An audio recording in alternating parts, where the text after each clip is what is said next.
the Sabbath. It's the Sabbath. In 6 days he finished his creations.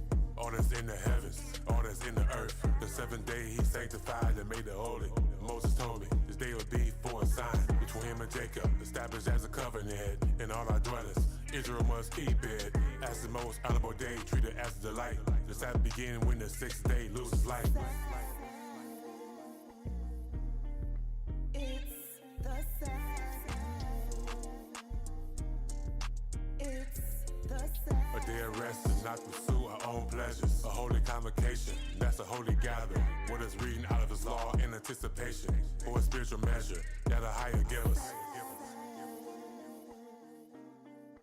It's the Sabbath.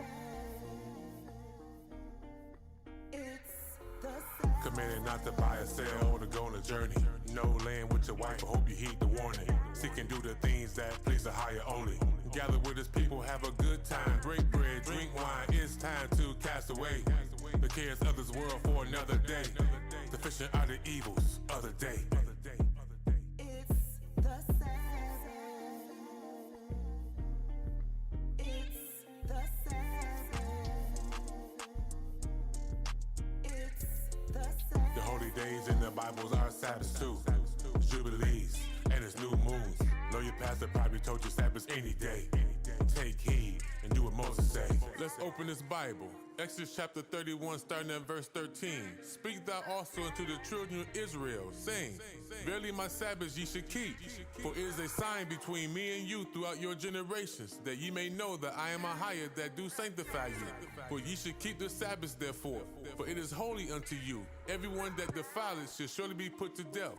For whosoever doeth any work therein, that soul should be cut off from among his people. 6 days may work be done, but in the 7th is the Sabbath of rest, holy to Ahayah.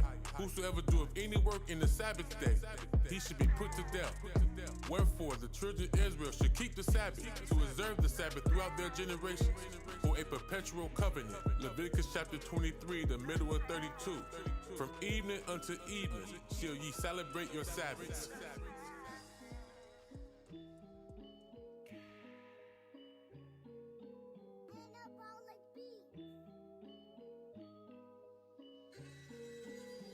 All I'm hearing is faith over fear. All I'm seeing is fear over faith. All I'm hearing is faith over fear. All I'm seeing is fear over faith. You say you got faith, put your trust in the Lord. How you operate until you're paranoid. The fear of the corona saturate your brain. You ain't even sick, but want the vaccine.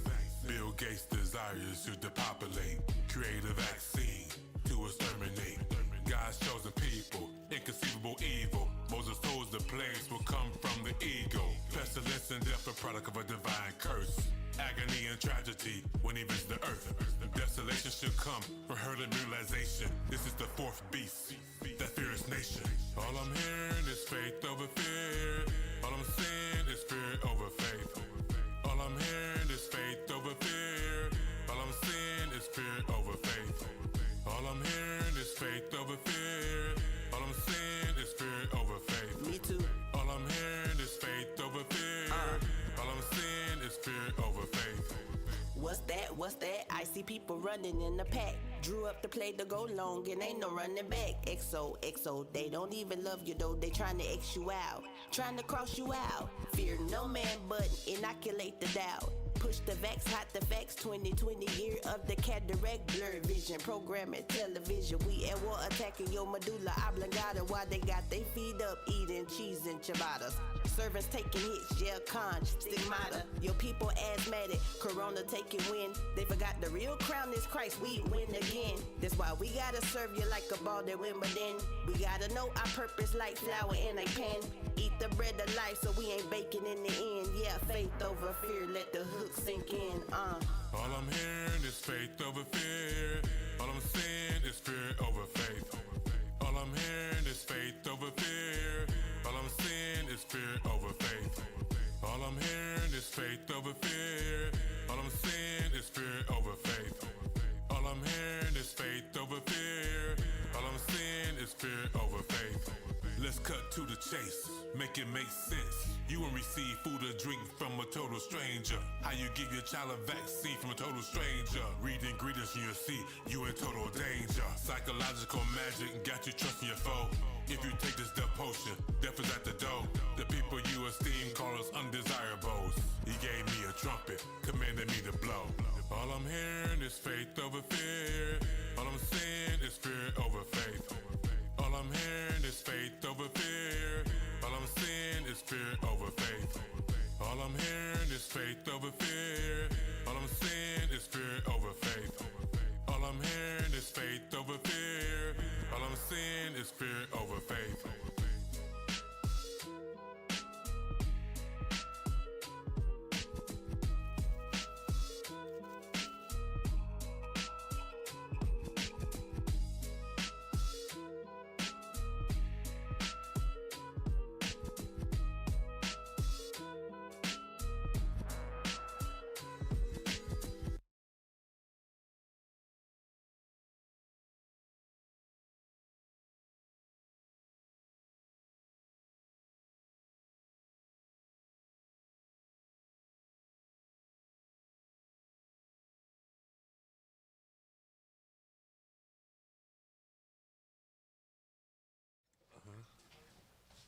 We just got out.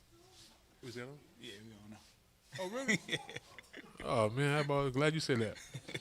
They had on the music. Yeah, they heard the music. They ain't hear you talk. But you just said Shabbat Shalom. Oh, Shabbat Shalom.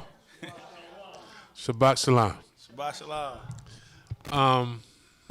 Well, I played the wrong song. That wasn't the first song I was trying to play. It had a whole different meaning of what the lesson is about. How everybody doing today? Everybody good? Con. Thugging it out?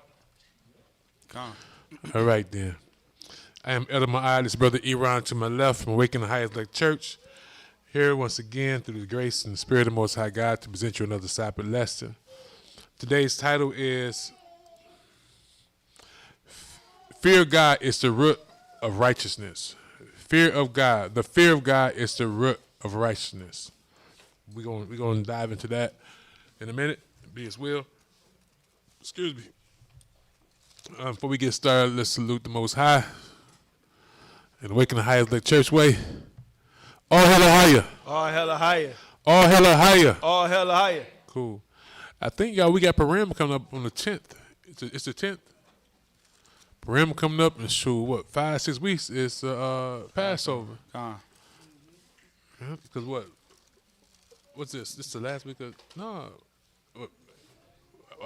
5 weeks is the New Year. Not we don't do the Happy New Year thing, but I think the first Sabbath of March is the Most High's New Year. Let me see. It's like March. March who? It's the first week. Yeah, it's first week for sure. Mm-hmm. It's the first Sabbath. Let me see. It's the 28th.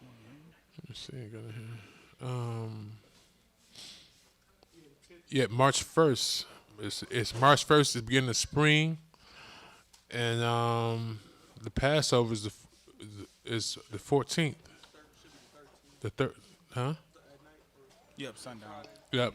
Friday sundown we'll be doing the Passover. Speaking about the Passover, just real quick, anybody that really rock with us, who really fellowship with us, now's the time to link up with me to let me know if you guys are planning to come celebrate the Passover with us. We have not a lot of space left, but we will make room for whoever feel in their heart that it's a in their heart that they want to come celebrate with the Most High's body during the feast of unleavened bread and Passover, which are really the same. All in one, not the same, but all in one. Yeah, the Purim is the 10th. Is it? When is Purim? Mm-hmm. Tuesday. Let me see. Yep, that's right. 10th and 11th. The 10th is that Tuesday. Yep. In 2 weeks. Okay, 2 weeks. Let's go. Today's title again is "The Fear of God is the Root of Righteousness." Before we get started, Junior. Got your little comment in there? Change your name. But anyway, before we get started in the lesson, can anyone get where we're going with the fear of God is the root of righteousness? Pose that as a question. What does that mean?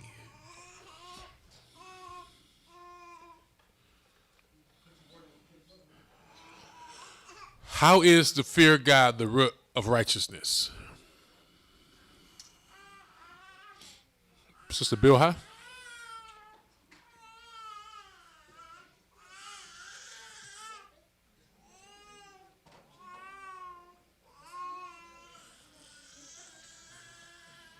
Judith sleepy.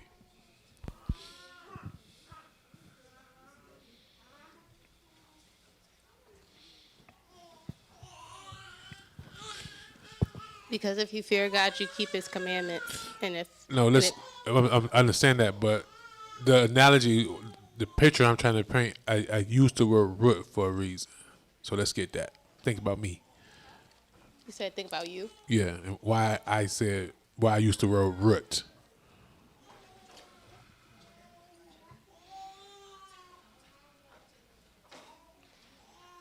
I think that's a pretty accurate answer. If you fear God, you keep His commandments, and if you keep His commandments, you're righteous. That's true, but I'm okay. I can't have it. Anyone else want to give it a shot?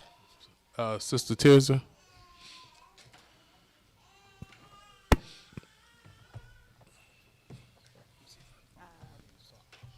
Is it when you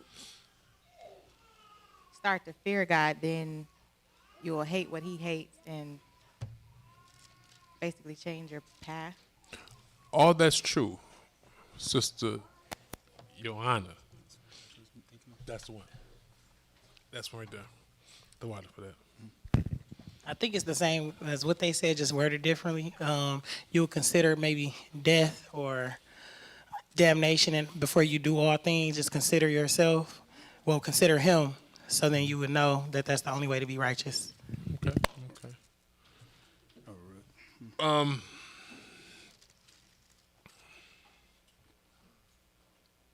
on. Ciroc. 10. 18.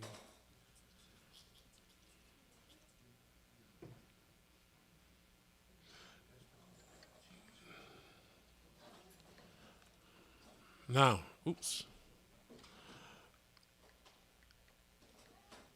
I'm gonna read this precept. Trying to find it. Eron just gave it to me. But going back into what I said, why I used the word root. Okay. Before we get there, the Messiah used a parable called my favorite parable in the Bible is the sower and the seed, in case y'all don't know that. But Messiah talks about the seed being planted on certain surfaces. Okay. Remember the one that was planted on good soil, it went deep, created roots. So I'm gonna read this. I'm gonna explain what I'm saying, but I'm gonna read this precept. Nope, I'm not gonna read it yet. Okay. But a seed has to be planted first, right? So there's a calling, as we've been hearing all for so long now. Once someone answered the Most High's call and they start to learn of Him, a seed is planted. Okay?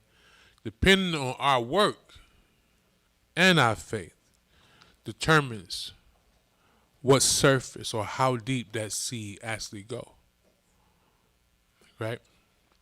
Because the seed needs watering to form roots, which is the foundation of the plant, the strength of the plant, right?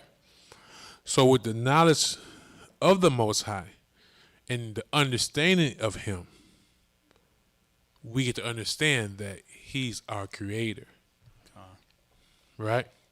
So there comes a reverence for Him and a physical fear of him when you really understand and know who he is. So when you fear him, that's the ultimate motivation for obedience. When you do not fear him, that's the ultimate motivation for disobedience. Okay? So let's get the first precept. I'm going to go more into it through the precepts. First one. Proverbs chapter 8, verse 13. Just so you can get away from, so you don't hit your foot no more. That's cool. Proverbs chapter 8, verse 13. And these precepts are going to answer or say what you all was saying, not saying that y'all are wrong, because what y'all was referring to was actually the actions or the work. I was getting deeper into the core, that what motivates your actions. Okay? Let's go. Proverbs chapter 8, verse 13 reads, "The fear of the Most High is to hate evil." See, the fear of the Most High is hate evil. But that's why I said first you got to get to know him. Because if you don't know him, you don't know what evil. You don't know what's evil to him. You cannot be on the same page or be one with him if you don't know what he teaches or instructs. Right? The fear of the Most High is to hate evil, pride, and arrogancy. So he's showing us that pride and arrogancy he hates. Now let's think about that. I just said this yesterday. I was talking to my wife about this. I was talking to my neighbor about this. We had a good time. Me and Ken went out yesterday. St. Julie's and Flavors. but I was playing to my neighbor, and I'm gonna say something about that too, because it's good to be with them at times. He's a Christian, and I was explaining to him how we always communicate that everything in this world Satan has strategically designed against the laws of God. Right? So what the Most High promotes is totally contrast as the day is to the night to what Satan promotes. So the Most High is telling us what he hates, and let's visualize what we know of concerning the world. Those who are so-called in the world accomplished or think they have something, most of them are what? People. Prideful people. Well, those who don't understand or haven't read this, the Most High says he hates, especially a prideful, broke person. When I hear that, I think about our nation. Like, what do we have to be prideful about? And I was telling that brother last night that I was with, well, my neighbor, my brother, my friend, that he made a comment. He said something that I always said when I was in the world. We can't knock another man's hustle. That was my slogan. You can't knock another man's hustle. What he do to eat, hey, so be it. Right. You know. I said, see, that's how I used to feel.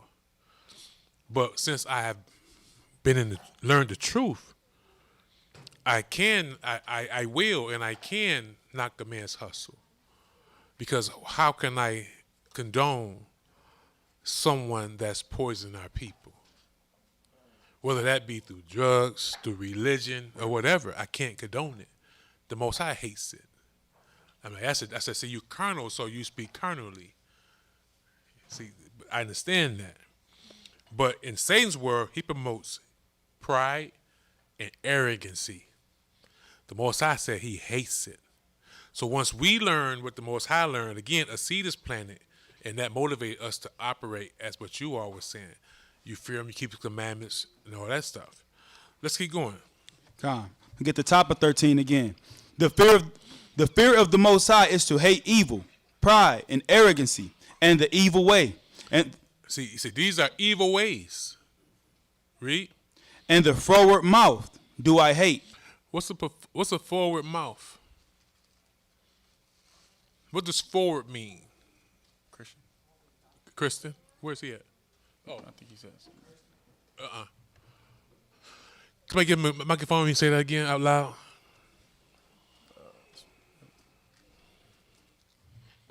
Get that. Let me see something. Cursing or anything that's unholy That's like. good. Who? Cursing or anything that's unholy like. Perverse. It's fine. Right. Perverse. Okay. Prideful speaking, like hard saying, hard speeches, arrogant speeches. Right? We're gonna read that in the scriptures though. Next, keep reading. Next precept is Sirach, chapter 10, or Ecclesiasticus in the Apocrypha, chapter 10, verses 18 and 19. Again, that's Sirach or Ecclesiasticus in the Apocrypha, chapter 10, verses 18 and 19. This is what I was looking for, Baruch. Khan, when everyone's there. Did you? I heard you said to me. And then I looked it up, and the two scriptures, like what you said, is like two. You said Sirach or Proverbs? I thought you said Proverbs. No, I ain't saying it. The scripture, I quoted it. Oh, okay. Sirach, chapter 10, verse 18. Before we get that, get 12. 12. Sirach, chapter 10, verse 12. Get 12 and 13. Okay, Khan. The beginning of pride is when one departed from God. So the beginning of pride. So this is another seed that is planted. This as the tree of knowledge and good and evil was planted by that same demon. Okay? So not only did Satan plant the tree of knowledge of good and evil, but in Adam's children, he's planted the seed of pride. Okay? Just as I talked about the other seed that's planted by God, which is opposite of the spirit of pride. It's a spirit of contriteness, a spirit of humility, humbleness. Read. The beginning of pride is when one departed from God, and his heart is turned away from his maker. So when that seed is planted, it's when one departs from their maker. What does that mean? Does that mean you don't believe in God anymore? What does that mean? When one departs from his maker? Junior.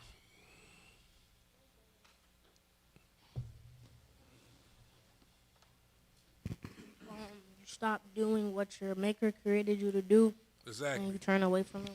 He said when you stop doing what your creator, your maker commands you to do. So the second or the millisecond that we decide to do our own thing, to satisfy the lust of the flesh, that I'm talking about doing what we want to do that we know is against what the Most High command. Some people will use the excuse that they was angry. Well, I was mad and I did this. But the Bible says be angry but do not sin. It says be temperate. Be temperate. For we should know how to control all our members. It's not just talking about the reproductive parts, but it's talking about our mind, our hearts. Okay? So just because we have an ideal does not mean we have the liberty to execute the ideal. So having an evil thought is not sin, because the evil thoughts mostly are not ours. A tempter is planting that evil thought inside of our minds, trying to lure us into sin. Okay? Evil thoughts will be here until Messiah comes. Okay? But, like he says, his law abideth forever. The law will be forever. So we have learned his commandments. We're going to go over some more in this lesson. We must apply them, especially in the heat of the moment. That's when we are really trying.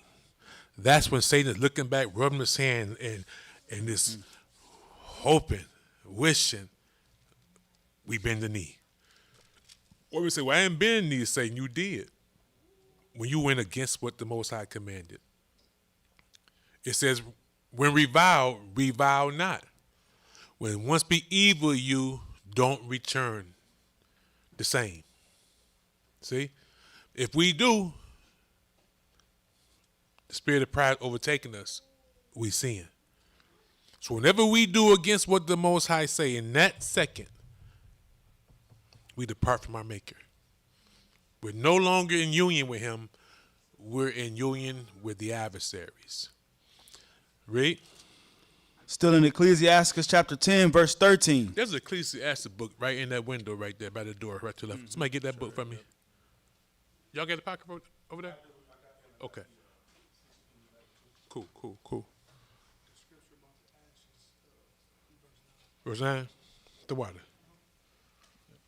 Yeah, we don't get that last. Okay. No, yeah, get that right now. Get 9. Come. Verse 9 in Ecclesiastes chapter 10. Why is earth and ashes proud? So this is what the Most High is questioning.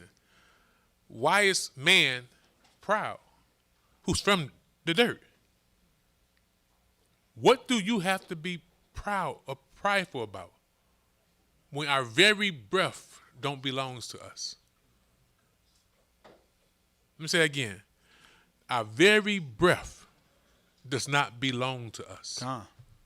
He gave us the breath of life. Come. And he takes it away. So if we was able to control that, you have a reason to be prideful. Because couldn't no one stop you? Couldn't no one do anything to you? That sounds like God. So for everybody who think they're God, you're not. Okay? So he said, what does ashes and what? Why is earth and ashes proud? There is not a more wicked thing than a covetous man. There's not a more wicked thing than a covetous man. So now the Most High has given us more instructions on what not to do and what he hates.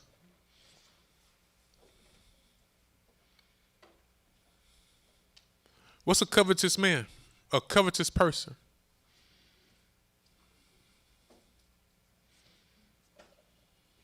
Brother Caleb.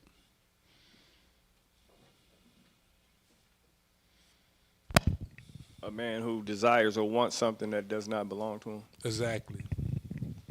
Or someone that has an insatiable lust for wealth or money or physical things. Mm-hmm. Shabbat Shalom to everybody that's linked in with us. Shabbat Shalom. Keep reading. Ecclesiasticus chapter 10, verse 9 for those that just tuned in. Why is earth and ashes proud? There is not a more wicked thing than a covetous man. For such an one setteth his own soul to sell, because while he liveth, he casteth away his bowels. Sound like what Messiah said. For what would a man exchange his soul for? I was talking to the brother yesterday. No, talking to another brother that anytime he see me, he'll ask me questions about God, but won't come to church. I said, brother, don't ask me nothing about God. I had to give him about 8 answers because I could not answer his questions. Always saying, are you watching this? You know what I'm talking about, who I'm talking about. Oh, we got, and you love to sit here and watch people on TikTok argue. Get in this class and sit down and learn something. All right? But anytime you see me, ask me, I got 2 questions. Anyway, 2 questions be 8. He would take what I said, go back and debate with somebody. But I was explaining to him what a fornicator is to the Most High. The Most High says a fornicator is as a prostitute, one that selleth his soul for nothing. So he says you sell your own soul for nothing. Because Christ gave us the parable about the rich man who said he's going to store up his treasures. At the end, it was of no value. You can't take it with you. So the race for the covetous person is in vain. Because whatever you would accomplish, achieve in your own mind is temporal. And pray God it don't be your case, but one end up like Steve Jobs. All the money in the world, he wished that it can do something for him, but it's of no value. Con. It can't save him. Death was calling, and it conquered. Read. The physician cutteth off a long disease, and he that is today a king, tomorrow shall die. See? For when a man is dead, he shall inherit creeping things, beasts, and worms. The beginning of pride is when one departed from God, and his heart is turned away from his maker. For pride is the beginning of sin. See, pride is the beginning of all sin. That's why the blueprint came and said, I come not to do my own will. I always do. I don't do my own will. I don't do things pleasing me. I always do the things pleasing to my Father. Con. Resisting the spirit of pride. Think the spirit of pride went on Messiah? That's what Satan brought with him. Think of yourself. Con. If you was really the Son of God, he wouldn't do it like this. You ain't ate in 40 days, 40 nights. Turn this bread into stone. Feed yourself, man. You don't need God to feed you. Read. For pride is the beginning of sin, and he that have it shall pour out abomination. Understand that. It's a true sin. You do something one time, the next time is easier. Third time is even more easier. Con. Then it goes down to like what verse 9 says. It says the end part, because he said he casteth away his bowels. Your conscience is like scripture say, cast. It's like shear with hot iron. All your compassion and all your feelings are cast away, because now your sin has become your pattern, your habits. You convince yourself, because when your protection is gone from the Most High, he says it's a wrap almost, because you have been overtaken by these evil spirits and you believe their lies. So we broke down that a month or something ago about what that was. It's believing that our sins are not actually sins. That how we're conducting ourselves is not an error. That's the lie. And we have watched this often. People leave the body of Christ and they operate in such, and then tell you, like I said, I told you I had conversations with people, asked them, how you doing? I'm doing good. I'm like, how you doing good? How can you be doing good? I mean, I'm just trying to figure it out. How you doing good, knowingly breaking his laws? He convinced yourself that how you're serving God now has become acceptable. So now you have created, they have created an idol of their own heart. See? The God that they say they serve really is themselves, because they're doing the things that please them and not the Father. Let's go. For pride is the beginning of sin, and he that have it shall pour out abomination. And therefore the Most High brought up on them strange calamities, and overthrew them utterly. The Most High have cast down the thrones of proud princes, and set up the meek in their stead. The Most High have plucked up the roots of the proud nations, and planted the lowly in their place. The Most High overthrew countries of the heathen, and destroyed them to the foundations of the earth. He took some of them away, and destroyed them, and have made their memorial to cease from the earth. Pride was not made for men, nor furious anger for them that are born of a woman. See, pride was not what? Made for men. men. Because you ashes and dust. Con. Like, when you look at it, what are you prideful about? The very thing, like for example, let's take someone like P. Diddy. Was a very prideful person. Everything he boasted in has been stripped from him. Now he getting beat up, stabbed. You know, I would say that what may be happening to him is a punishment, but some people like some things, some people don't. Allegedly. he might be in there enjoying himself. I don't know, But anyway, with that being said, y'all know what I'm talking about.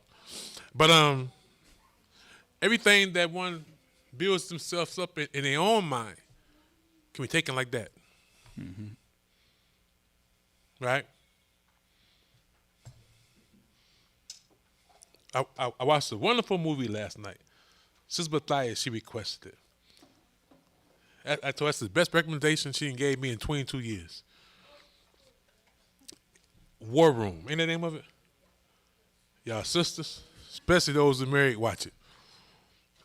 Even had Junior, I can say it, Junior asked me, Dad, do you ever cry? I'm like, yeah.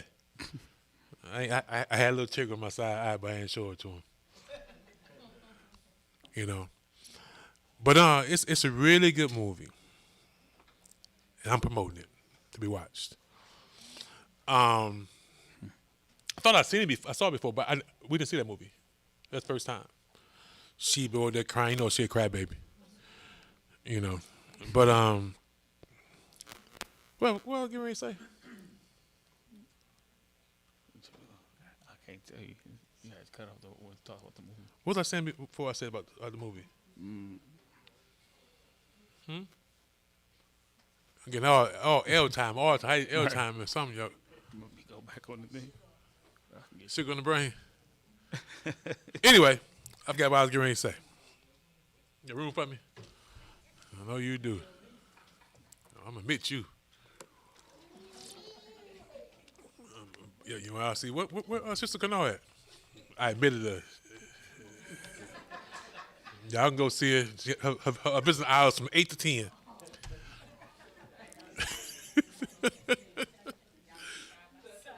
Side by side.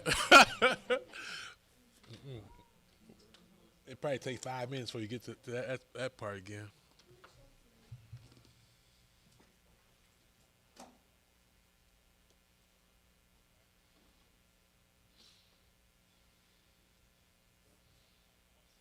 I hear the privacy for that.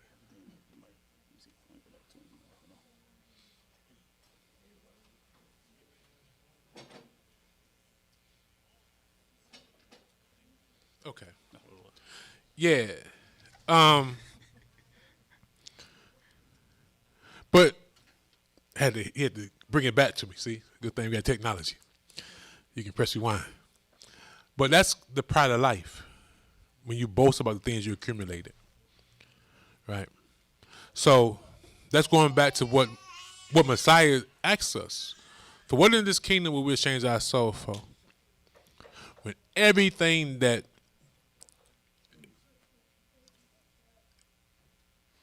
we have that made us these prideful people is about to get consumed with fervent heat, fire. So everything that Satan has planted in his kingdom that we accumulate and puff ourselves up with is about to get consumed with fire. That's what he's asking. What you prideful about? This is not what he created. Okay? Next precept. Still in verse 18. Pride was not made for men, nor furious anger for them that are born of a woman. They that fear the Most High are a sure seed, and they that love him an honorable plant. They that regard not the law are a dishonorable seed. They that transgress the commandments are a deceivable seed. They that transgress the commandments are a deceivable seed. They that transgress the commandments are a deceivable seed. Messiah has warned us of them, especially those who are in the teacher's position. He said, beware of those who do not his commandments and teach men not to do them. They are a deceivable seed. And they are the ministers of Satan. Satan has recruited them, trained them to plant more deceivable seeds. But it says those who fear the Most High are a sure seed. See, that seed is what he waters, what he makes grow. And they that love him, an honorable plant. Because we know fearing him and loving him are synonymous. Messiah said that's how you know who's his. Come. He said, they that love him keep his commandments. That simple. Regardless of what, there are no excuses for us to sin. Not even one. How can I say that boldly? Because the scripture says there's nothing new under the sun. There's no new temptation. Let's get it. Next precept is Proverbs chapter 16, verses 6 and verse 8. It's Proverbs chapter 16, verses 6 and verse 8. So like verses 6 and 18. Kind of when everyone's there, Proverbs chapter 16, verse 6.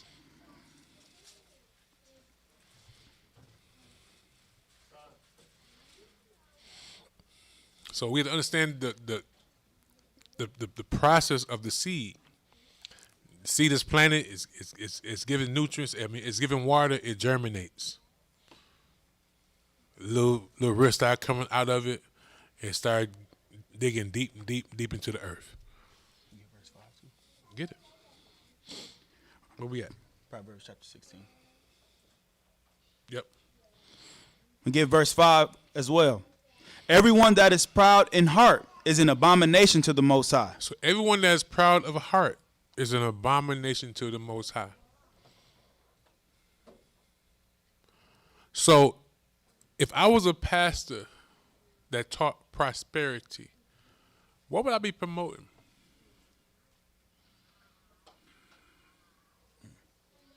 If I was a pastor that taught prosperity, what would I be promoting? Brother, you about to say something, Tony? Get brother the microphone.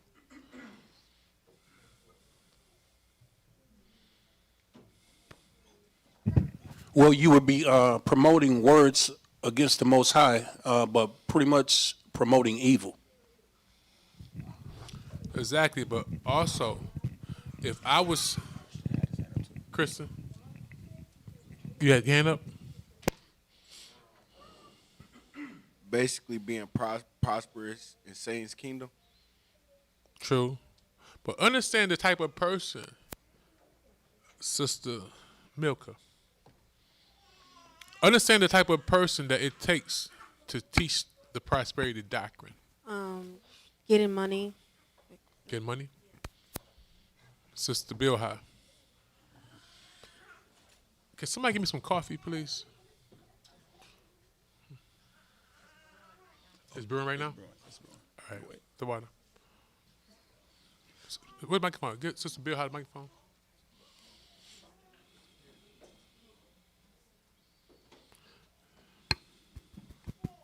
A world with no judgment. A world with no judgment. Any more? Somebody, hey, Sister Tirza? Leviathan wrote, get in the bag, following your dreams, and be all you can be. Be all you can be in Satan's kingdom. He'll also be teaching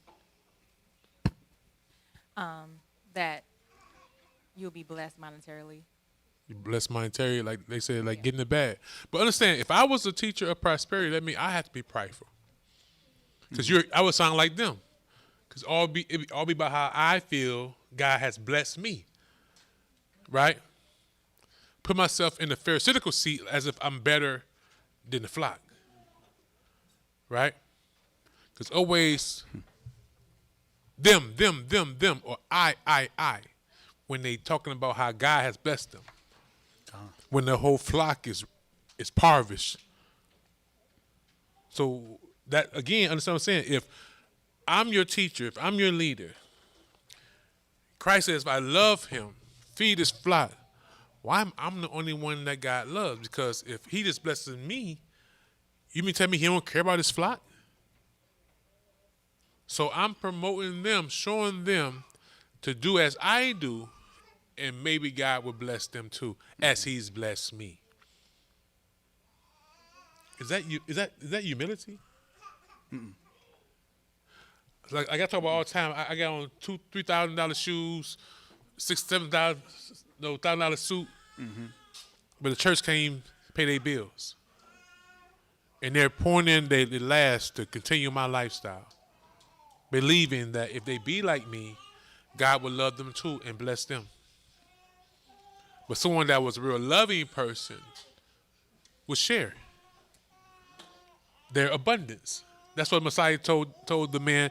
That's why the Most High said he hates a covetous man. Because that young man that was rich came to Messiah was a covetous man. He wasn't willing to share or give nothing up. That's a difference in mentality, difference of spirit.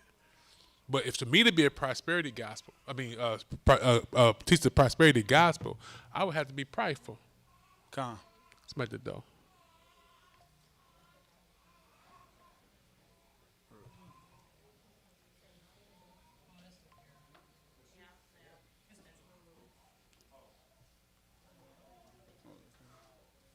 Oh, okay.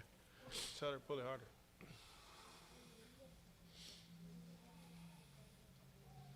Okay. Like selling hope. No, we cool. Get it.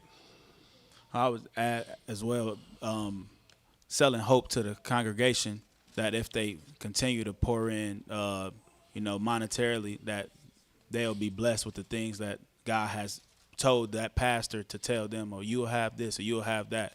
So selling hope and not actually selling or giving the gospel for free for that the Messiah has mentioned. So taking what you said, if that was my strategy, who would benefit off that strategy? Me. So I'd be selfish, and the only thing about me was add to the spirit of pride. Right? So 5 to 7.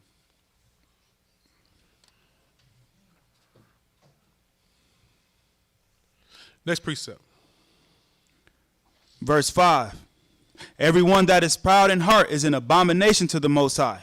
Though hand join in hand, he shall not be unpunished. By mercy and truth, iniquity is purged, and by the fear of the Most High, men depart from evil. See, by the fear of the Most High, men depart from evil. By the fear of the Most High, men depart from evil. Without the fear of the Most High, men continue in evil. Okay? Next precept. Verse 18. Pride goeth before destruction, and an haughty spirit before a fall.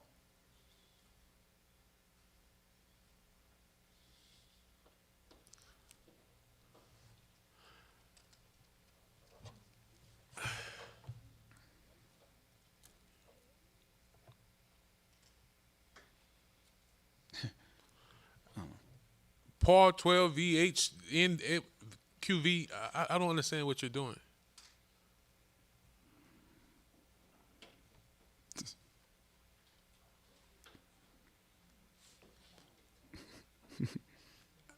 Some people. Let's get it. Proverbs chapter 16, verse 18. Pride goeth before destruction, and an haughty spirit before a fall. See, pride go before destruction, and a haughty spirit before a fall. Think about it. This on a low level. Whenever something bad has happened to us, or we end up in a bad situation, what caused that?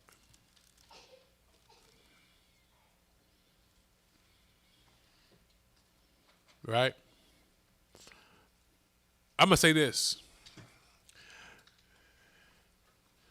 What's this, so-called 2026? Mm-hmm.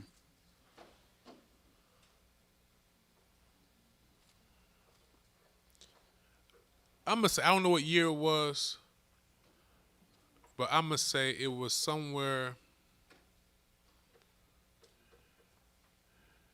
in the early 2000s.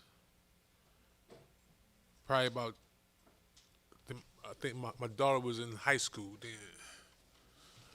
I remember going to this bar. Used to be a hotel downstairs, right there on Outer Drive in hollering. I might tell y'all this story before. Lyric, that was his name. Lyric, the Lyric. Probably so. Yeah, you probably about 6 then. What? Yeah, it's probably 10s. 2010s? Okay, somewhere in there. No, I probably was before that. Probably before that. I know. Well, maybe she was in junior high school. Because I moved to Ann Arbor in 2011, I think. It's before I moved to Ann Arbor. No, you high school? Okay. Hey, man, leave that dude alone, man. Man, let him or her, whatever they doing, do what they do, man. It's let them do what they do. They want some attention, but don't give it to them, okay? Because I started giving attention, but I decided not to. But I remember being invited because the associate of mine was having like a live poetry night reading and stuff, right? And I go there, having a good time, and he actually called me out like, "Hey, bro, we got some food." So it's everybody there, but he telling everybody to eat. But he purposely called my name and said, "Hey, bro, come get something to eat." So I get up, got me a plate, came back. I don't know this guy, but it's my homeboy's son, right? He's sitting in my seat. I can remember that, and I come back. I say, "Hey, partner, you sitting in my seat." He got him look. So I don't see no name on this seat.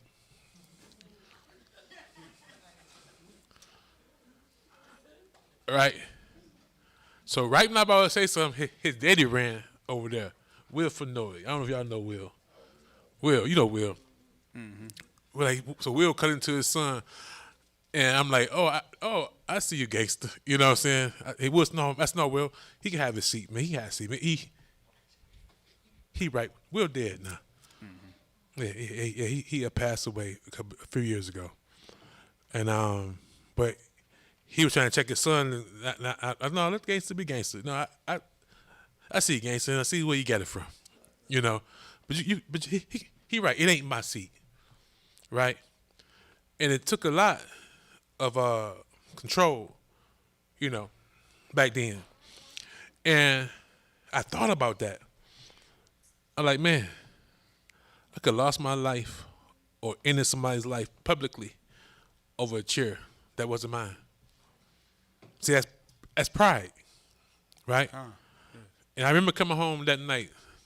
I promised my wife, I said, baby, I promise you going forward that I'm going to prove my manhood mentally, not physically, going forward.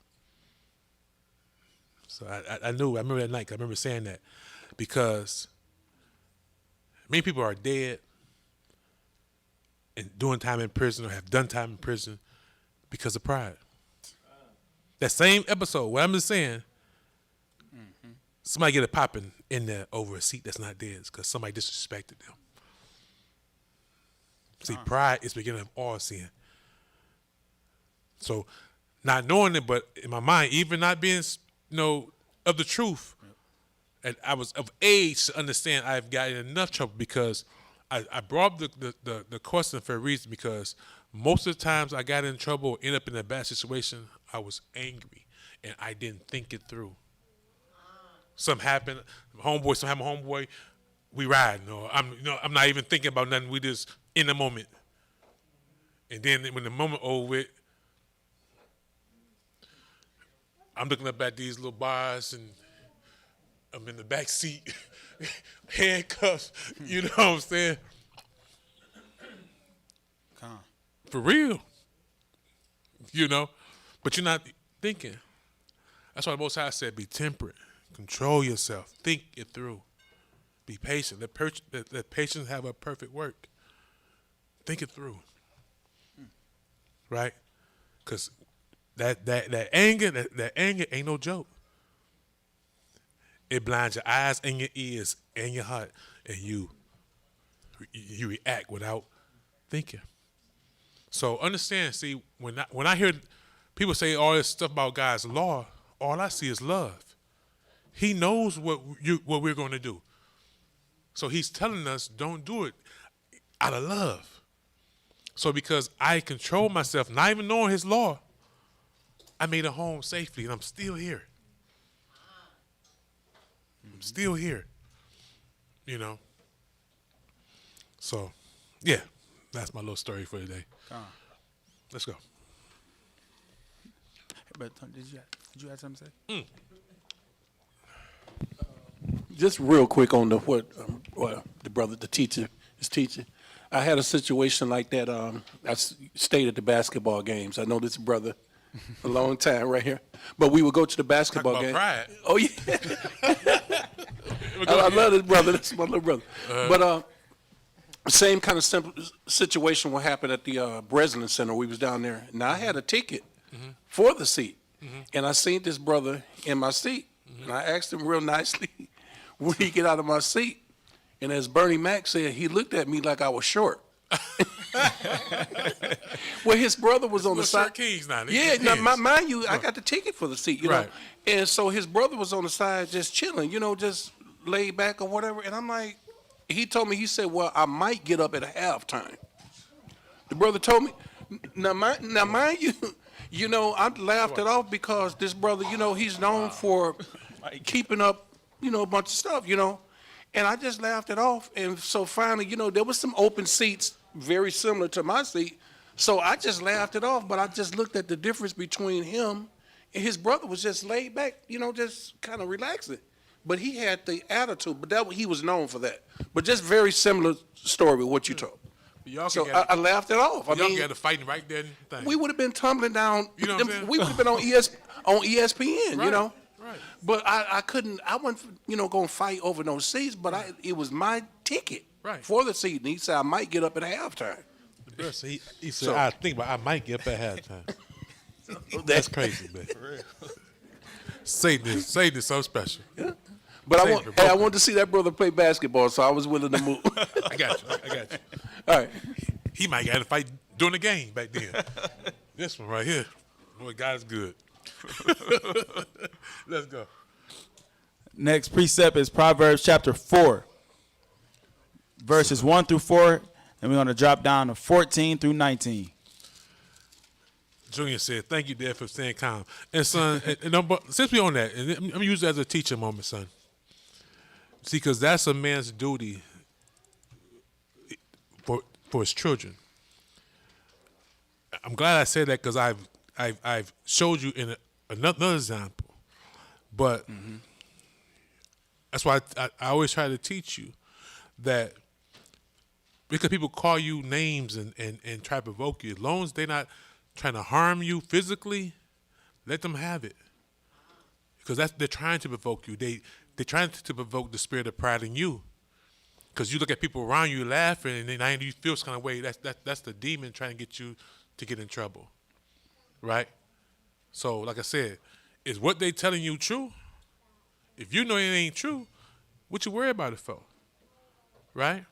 Because they lying on you. They're trying to provoke you, whatever. But now, somebody getting you 3 feet try to harm you, you go for what you know. I'm gonna tighten you up if you don't go for what you know when you get home. But you don't let nobody push over you. I mean, like, you know, like this spit on you, hit you maliciously, or kick you, they're trying to hurt you, then you defend yourself. The Most High said to defend ourselves. You know what I'm saying? But don't react off your emotions. Because emotions are not really emotions, they're evil spirits. They're trying to make you feel a way so you can sin against the Most High. Okay? Yep. And truthfully, like I was telling you, you're getting to the age where the consequences are going to get real. Like, I'm talking about real life, being out in public, and the people who got guns and will use them and will fight and will do a lot of stuff. So if I react, I feel I'm tough, but I don't think I'm the baddest dude on the block. So, and I think I was by myself. He could have had 20 people in there. They could have jumped me. It could have killed me. You see what I'm saying? I could go outside. They could have shot me up all over a chair. You see what I'm saying? So we have to think our way home. Because when you get a little older, you got to think your way home. Because this world out here is real. And Satan's kids are out here doing a whole lot of evil. So my goal was to get home to my family. You know? So Even dealing with the police, like I was telling you a couple days ago, you got to think your way home, right? They might call you stuff, they might rough you up, whatever. Just do the best you can do not to pose a threat, or they call it a threat to them.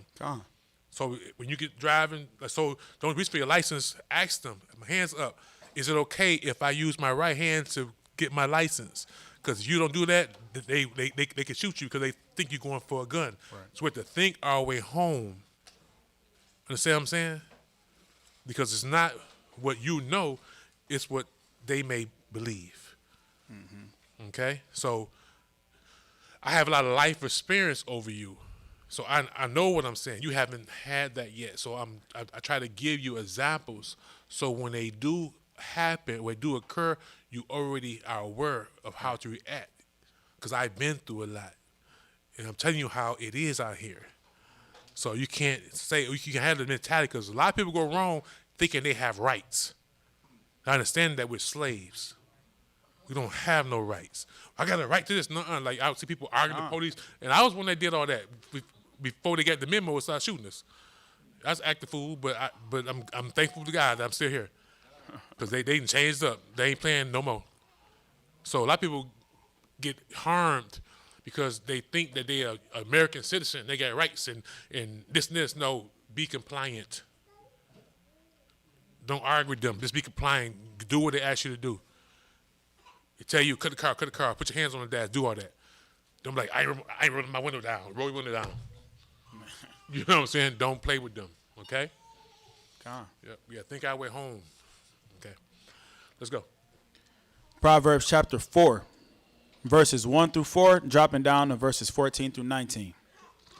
Verse 1 reads, "Hear, ye children, the instruction of a father, and attend to know understanding." See, hear the instructions of our Father, our Heavenly Father. So we know understanding, and that's what the Most High is telling you, son. Hear the instructions of your Father. It's my job to instruct you on how to properly live, how to respond, how to move out here. Okay? Read. "For I give you good doctrine. Forsake ye not my law." So the Most High hates all who does what? Forsake his law. He's commanding us not to forsake his law. It's our what? Protection. Like what I just said, without knowing the law, I followed the law. I controlled myself. I got out of my feelings. Now, a month prior to that, year prior to that, especially 5 years prior to that, I've been in my feelings. And it would have been a situation, and I might not be here today. Or either I'd be 6 feet, or I'd be hopefully just come home or something. You know what I'm saying? From prison. Yes. If you can remember, how long was that interaction? Just like in duration? It was like I just came back. I'm like, hey, little man, you're in my seat. Mm-hmm. Right? He actually got up. Look at the chair, like being funny. Mm-hmm. like I was still name on the seat. Like 2 minutes, maybe. Let's say like 2 minutes. And within that 2 minutes, his daddy came running over there. So in 2 minutes, if you thought of yourself at that moment, like you said, you could have been you could have been doing life in the ground or life in prison for 2 minutes. And that's not worth it. And that's the reality for a lot of people. Somebody step on your tennis shoe, you shoot them. Mm. Seriously, people have died and went to prison, or somebody stepping on their tennis shoe. I mean, when that happened to me in real life, I'm like, oh man, I'm sorry, bro, I'm gonna try and do that. Yep. Because people be on one. But someone like, man, it's crowded. I didn't even see your feet, but they don't care. But it's anything. It's a lot of danger in this world we have to navigate through. But the thing about it though, when they get locked up and go to jail, they all have one thing in common. They wish. Yep. they can have that moment back. Like I told my son, once you go to jail, we can't do nothing for you. You belong to the state. You can cry, you can all that. Ain't nothing we can do for you. I told my mama, said, I go to prison, she ain't come to see me. And she wasn't lying.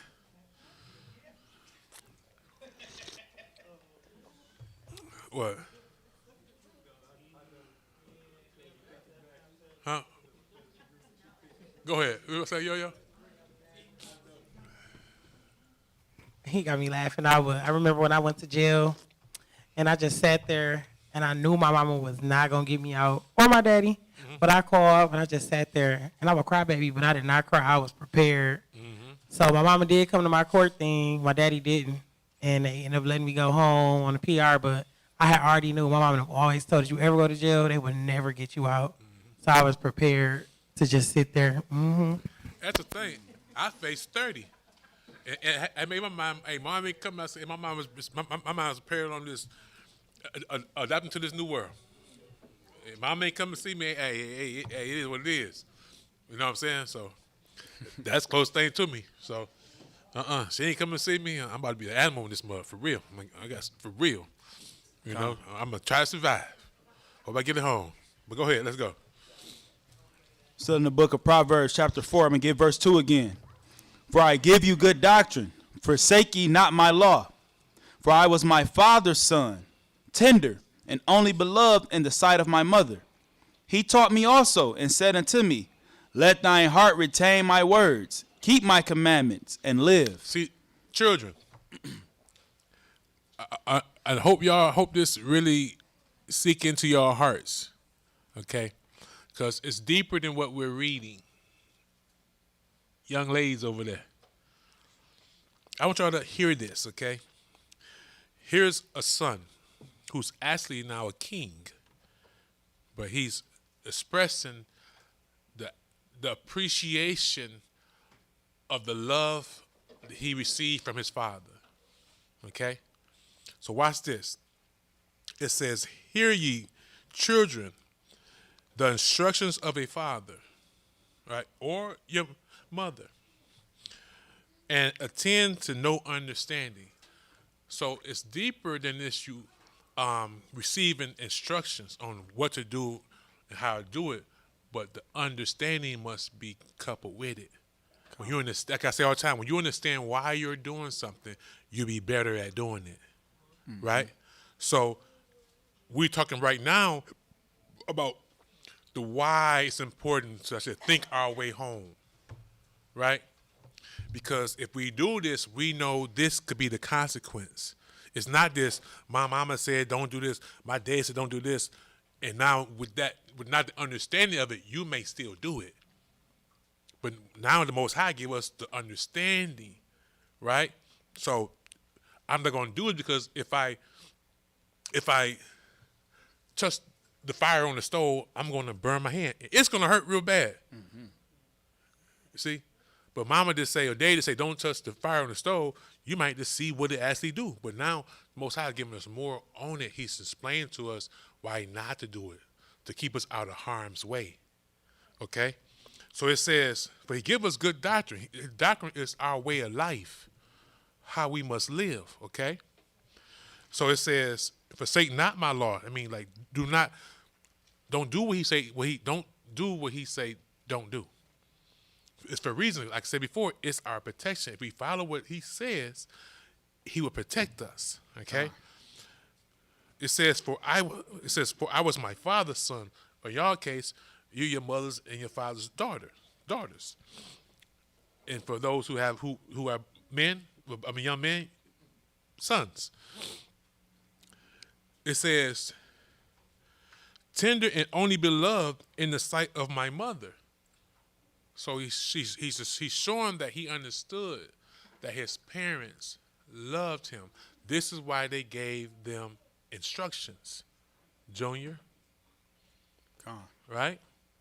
So I said, what I've always told you, son, I said, you get to an age now where your so-called friends are going to go against me. Right?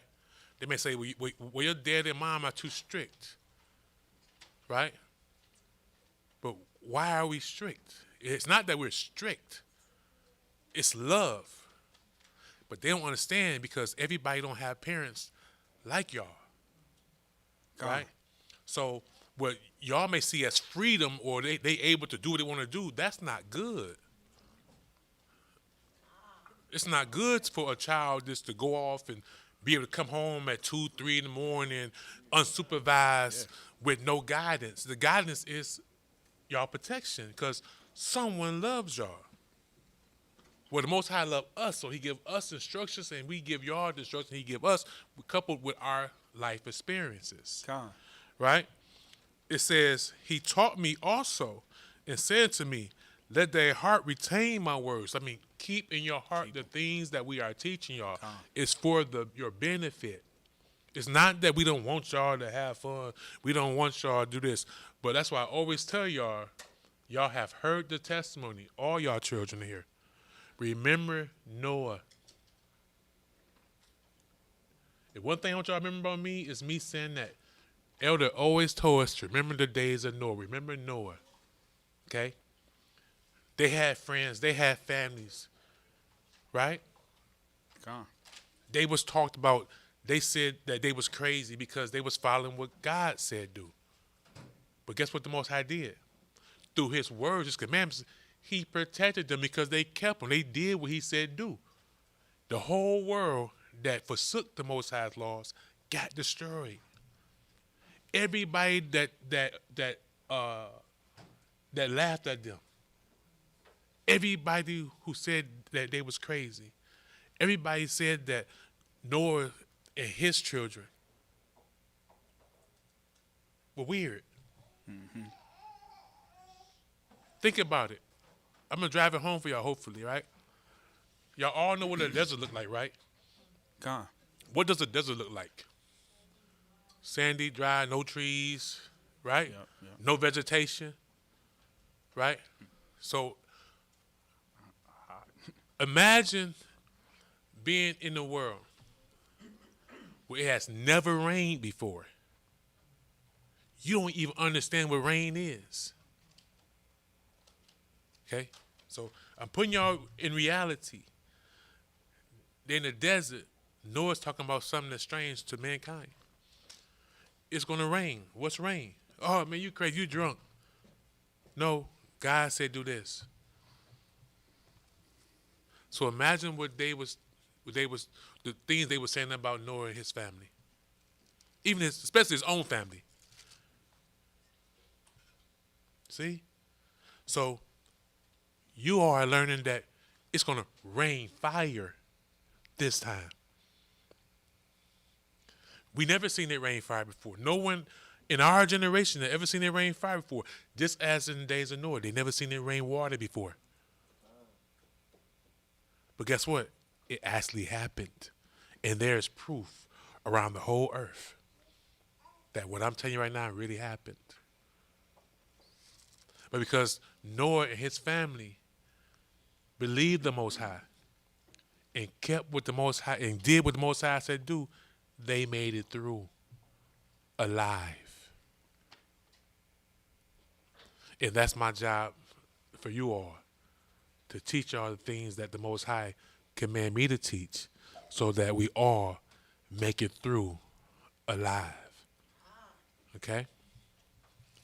So whenever y'all going through what they call because if y'all keep living, y'all can get older and it's going to get rougher and rougher. Okay?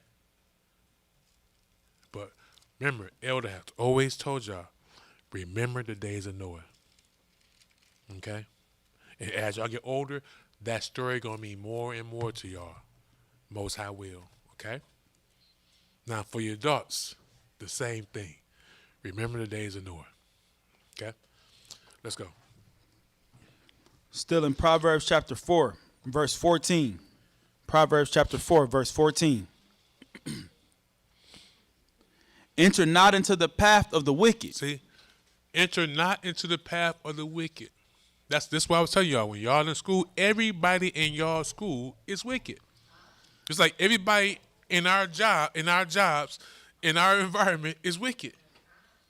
So Most High said, Do not go in their path.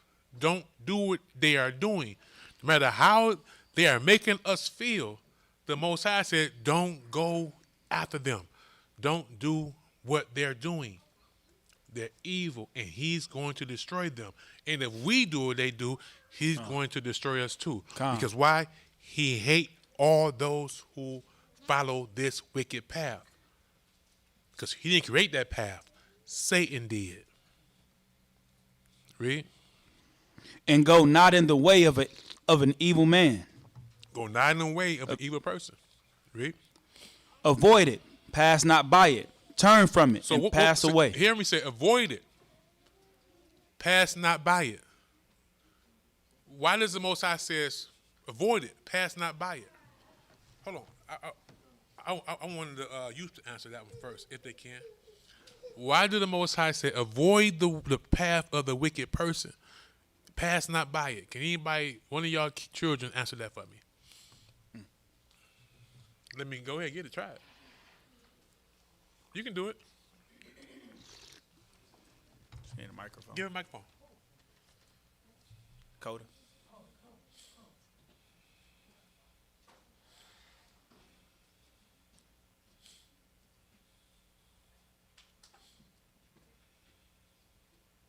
There you go. The Most High says, do not go in the way or the path of the wicked person. He says to avoid it, pass not by it. Can you come up with an answer for that for me? So would you see people doing that you know is wrong? The Most High said, don't do it. Don't even pass by it. Don't go there. Don't pass by it. Why is he telling us not to pass by it or to avoid it? Give it a shot.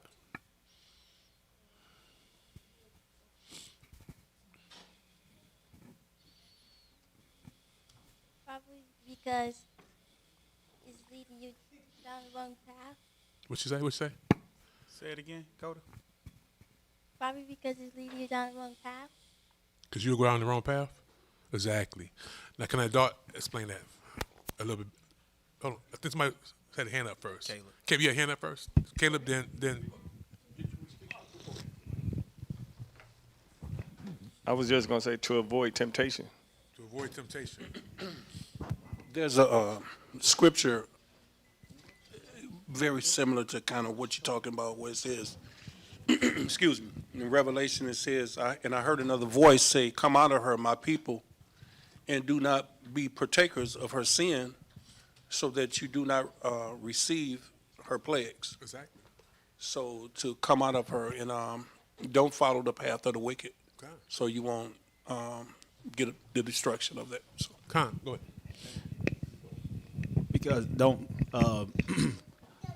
even flirt with the temptation, so to speak. Like as a wicked person, don't think that you can still hang around, do this, do that, but those spirits in them won't end up taking over you, and then you become like them. Can't flirt with it. So he says, do not go on that path, right? Don't pass by it, right? He said to avoid it. Because if you pass by it, what are you doing? You're observing Checking it out. Come on. In that moment of observation, or you observing their wicked doing, the temptation comes in. Mm-hmm. And now you may think that they're actually having fun. Like for an example, next Friday at my son's school, they having what they call Sweethearts Day. Mm-hmm. Yep. I told my wife, well, next day is Valentine's Day. I said, but check this out though, right? Here's the thing about the evil thing, one of the evil things about school. They're promoting fornication to grade schoolers. You're not supposed to have no sweetheart. There ain't no boyfriend and girlfriends in the Bible. You're not supposed to have a boyfriend or girlfriend, because if boyfriend and girlfriend, then you're going to start doing the things, you'll be tempted to do the things you see on TV. You're going to be tempted to do the things you hear in these songs, which is fornication, which is sexual immoralities, doing things that are only intended for married adults. Okay? So going back to that, like I tell my son, we read the scripture this not too long ago, that sin was the beginning of all, pride was the beginning of all sin. He that does it will pour out abominations. So I asked my son, so if you did this with a little girl, in about a year, he'd be able to have a child. And the first time you can have a child, then somebody gonna not. But I'm not gonna. But in the world, someone will tell their child to have an abortion. That's adding sin on top of sin. So now you're pouring out abominations. So not only did you commit fornication, now you committed murder. You see? So it's very dangerous. So when we're telling you to abstain from these things, we know that everybody in your school is talking about it and they're doing it. They have no protection because, truthfully, if I was in the world, I'll be promoting the same thing that they're promoting. I got two little brothers that I promoted that to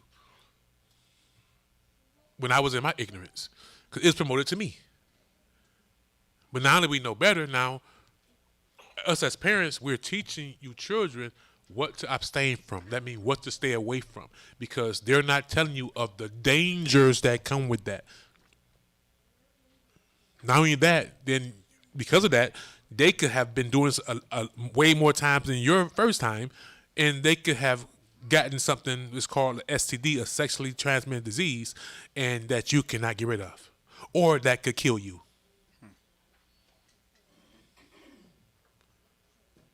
Or that could kill you. Okay? So I'm always keep it real with y'all and tell y'all the truth. I'm not going to sugarcoat it because it's real. And that goes for adults too. Okay? Let's go. Verse 15. Proverbs chapter 4. And for those who don't know, kissing. You can catch a lot of sexual transmitted diseases through kissing. A family member of mine had kissed his so-called girlfriend and had to miss school for a week or something. He contracted mono. I was just going to say that. I already knew that. You knew it? I knew it was going to be mono because that's what they used to get. Go ahead, get it. He's going to say mono. It's a whole lot of stuff you can get. But yeah, I don't know if the kids know, but mono, not since that's brought up, you should teach your kids early not to drink off people or even share chips. You can catch mono that way too. So if your kids walking around just picking up cups and put, say that part again. You was mumbling. I'm sorry. Parents, you should teach your kids now or early as you can for your kids not to just pick up cups and be drinking off people, or to share like chips and candy. You could catch mono that way too. So you can put your hand in the bag or something and eat it, and you have it licking fingers, and now your kid and did the same thing. I know people it's happened to. Okay. Yes, son. So children, did y'all hear what she said? Like, don't drink after nobody. Don't, like what she just said. Don't do that. Ask for a waterfall. When I was in 3rd grade, I had a friend named Jaden. He had a girlfriend named Harmony, and he told me that he kissed her. Son. You, next time, keep the names out of it, okay? He got that from you. You just named like father, like son. Let's go. We'll go to the same school now. Let's go. And he said he kissed her. Talk to the microphone, son. And he said he kissed her, but I didn't believe him. And but that's what he told me. And then now he likes somebody else. Okay. So they folks get married, huh? Okay.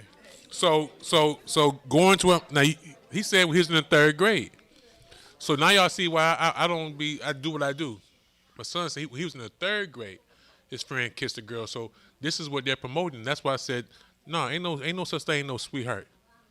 My son ain't got no sweetheart. Ain't no sweethearts day. Because they're promoting promiscuity. Mm-hmm. Yeah. Let's go. Verse 15 in Proverbs chapter 4. It says, avoid it, pass not by it, turn from it, and pass away. See? So that means when you see them doing something, turn the other way. Don't entertain it because you'll be tempted, and before you know it, you'll be doing it too. Read. For they sleep not, except they have done mischief, and their sleep is taken away unless they cause some to fall. See?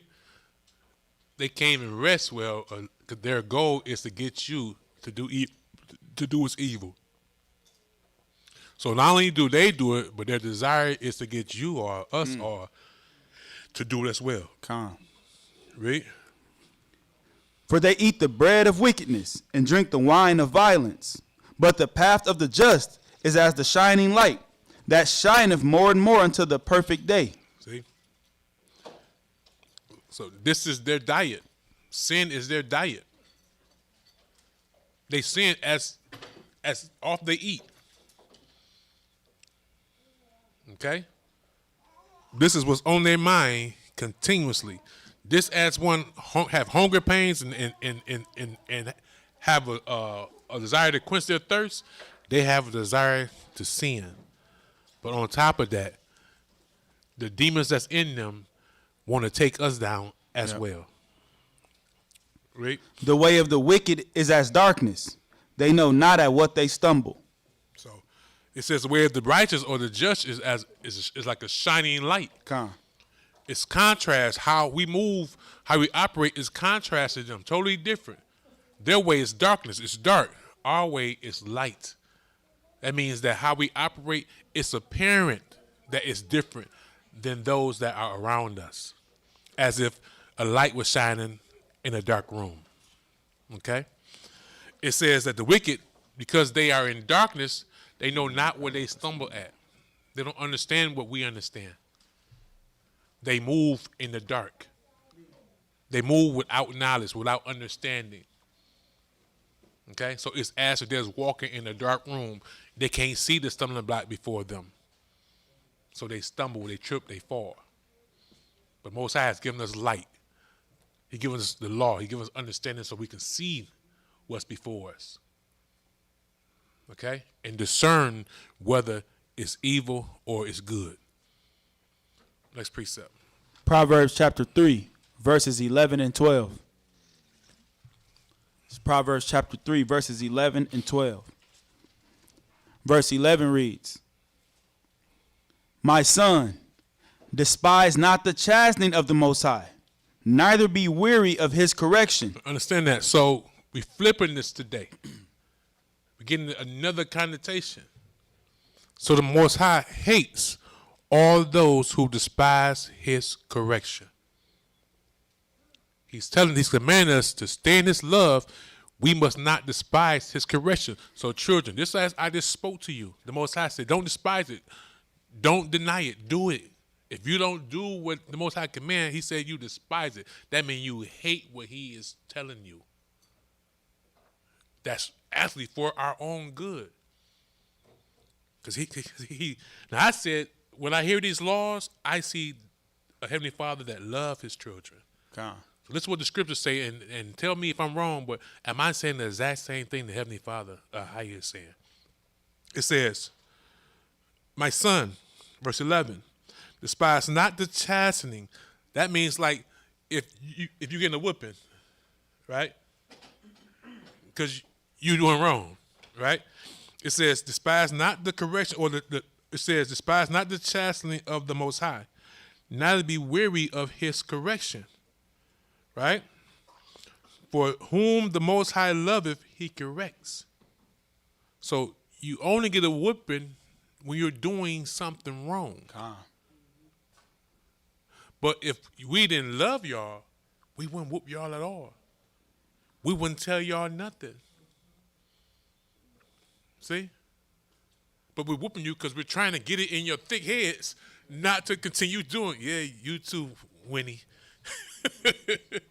Not to continue doing what you're doing because you don't understand the path you're going on. We do. Right? So because we love y'all, we're chastening you, telling you stop doing it. Or like I told my son, I'm trying to correct you now before they do. Because they don't love you. Okay? When you get outside my house, these Gentiles don't love you. these men in these blue suits don't love you. And some of them grew up not even around you, and all they heard was bad things about us. And some of them are hoping for opportunity to harm us. And that's real life. Okay? So it says, for whom Ahayah loveth, he correcteth, even as a father the son in whom he delighteth. So you see, the correction is coming from a loving place. It's not that we don't like y'all, not that we mean. Mm-hmm. We love y'all. We don't want you all to continue on the path that you don't understand that's before you.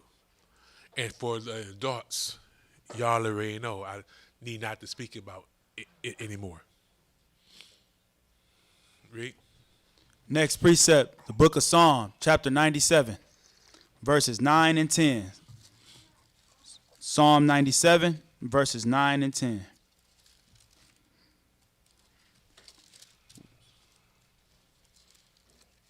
Con, when everyone's there.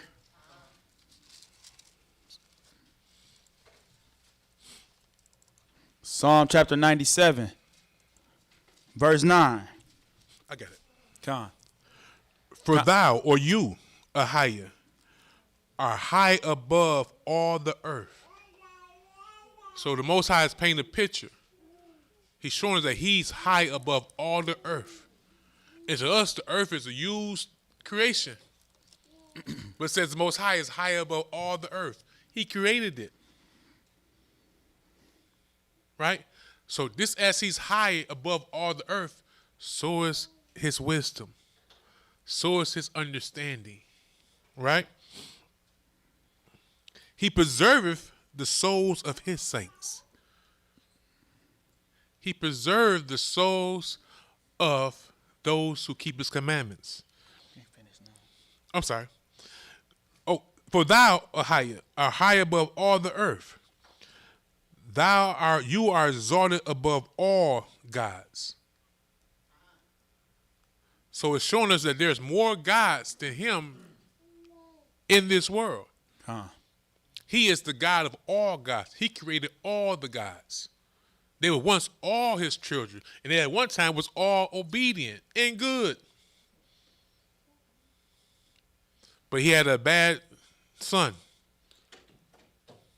that lured many of his children away from God. See? Now they become the gods of this world. But he's showing us that there's none of those gods are greater, more powerful, mightier, wiser than he that created everything.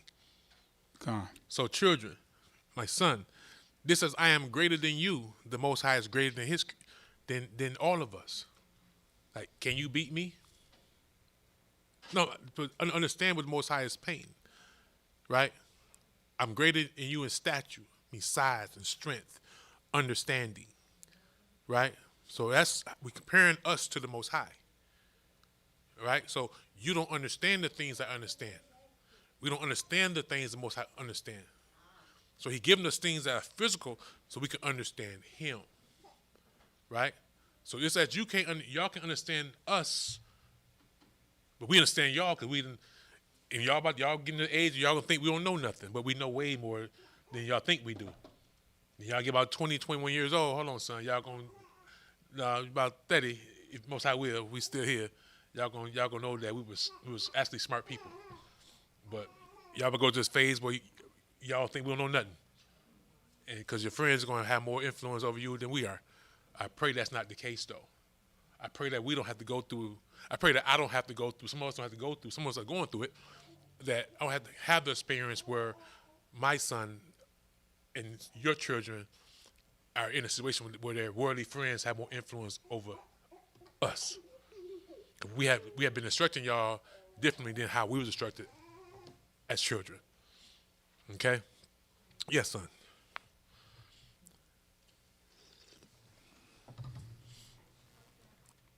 I saw the one video you showed me.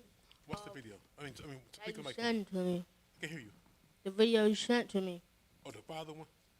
What you get from It said like 8-5, they're following notes everything. 8-7, but when it turned to age 10, it said maybe. Then as it got older, and like I think 13, it said it said 12, they don't know nothing. Then it said 16, they still don't know nothing. And as they got older, in like the 20s and 30s, they start kind of thinking their dad know him. And by the You time gotta explain they it better, son, because like what you're saying in the video I sent you, it says from a certain age, the child believes everything the parent says.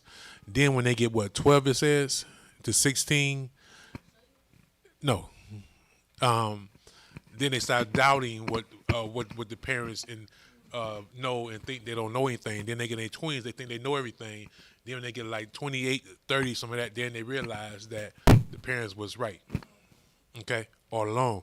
But the Most High is trying to prevent y'all from going through that, right? Because they're talking about worldly people, right? Because they are in the midst of evil. They don't know righteousness. They don't know the commandments of God, right? So Most High is telling y'all to avoid that because that's a dangerous place to be in, or to be at. You see what I'm saying? So you're 14 and you thinking all these worldly boys are more, I love you or more wiser than your dad. You're in a dangerous place because the Bible says that they can't even sleep unless they do mischief and convince you to do evil. So their whole focus is to lure you away from the God that you've been taught to serve. See? So I pray that's not your situation. If you do, you have a hard situation, boy. I'm telling you. You tell some chastity, you're going to get it. But anyway, let's go. Did you finish 10? I don't know. Get it. Ye that love the Most High, hate evil. See, he that love the Most High. See, we're trying to train you up in his way so that you develop a true, sincere love for him. And that, like us, you will hate evil. So you will not, see, when you hate something, you're less likely to do it. So if y'all continuing this right here, it's understanding that you are receiving. When you see your so-called friends doing these things, you will hate them and not be enticed to do them. Because you understand what they're doing and the end of their actions. You know, y'all have been taught.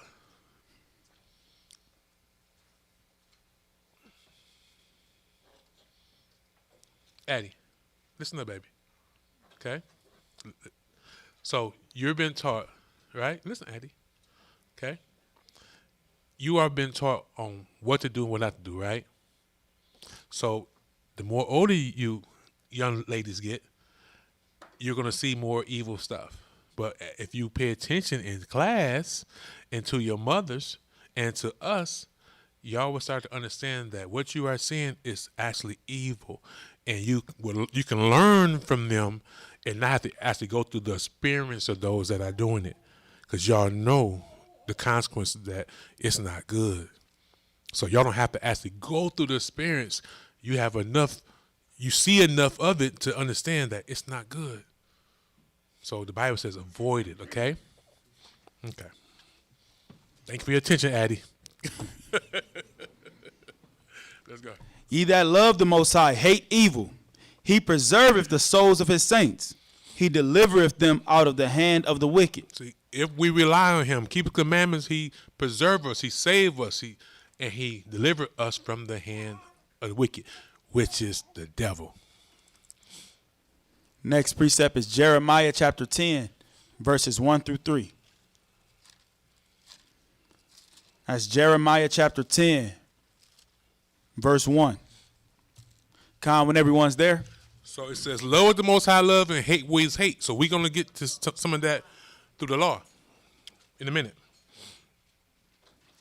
Jeremiah chapter 10, verse 1 reads, Hear ye the word.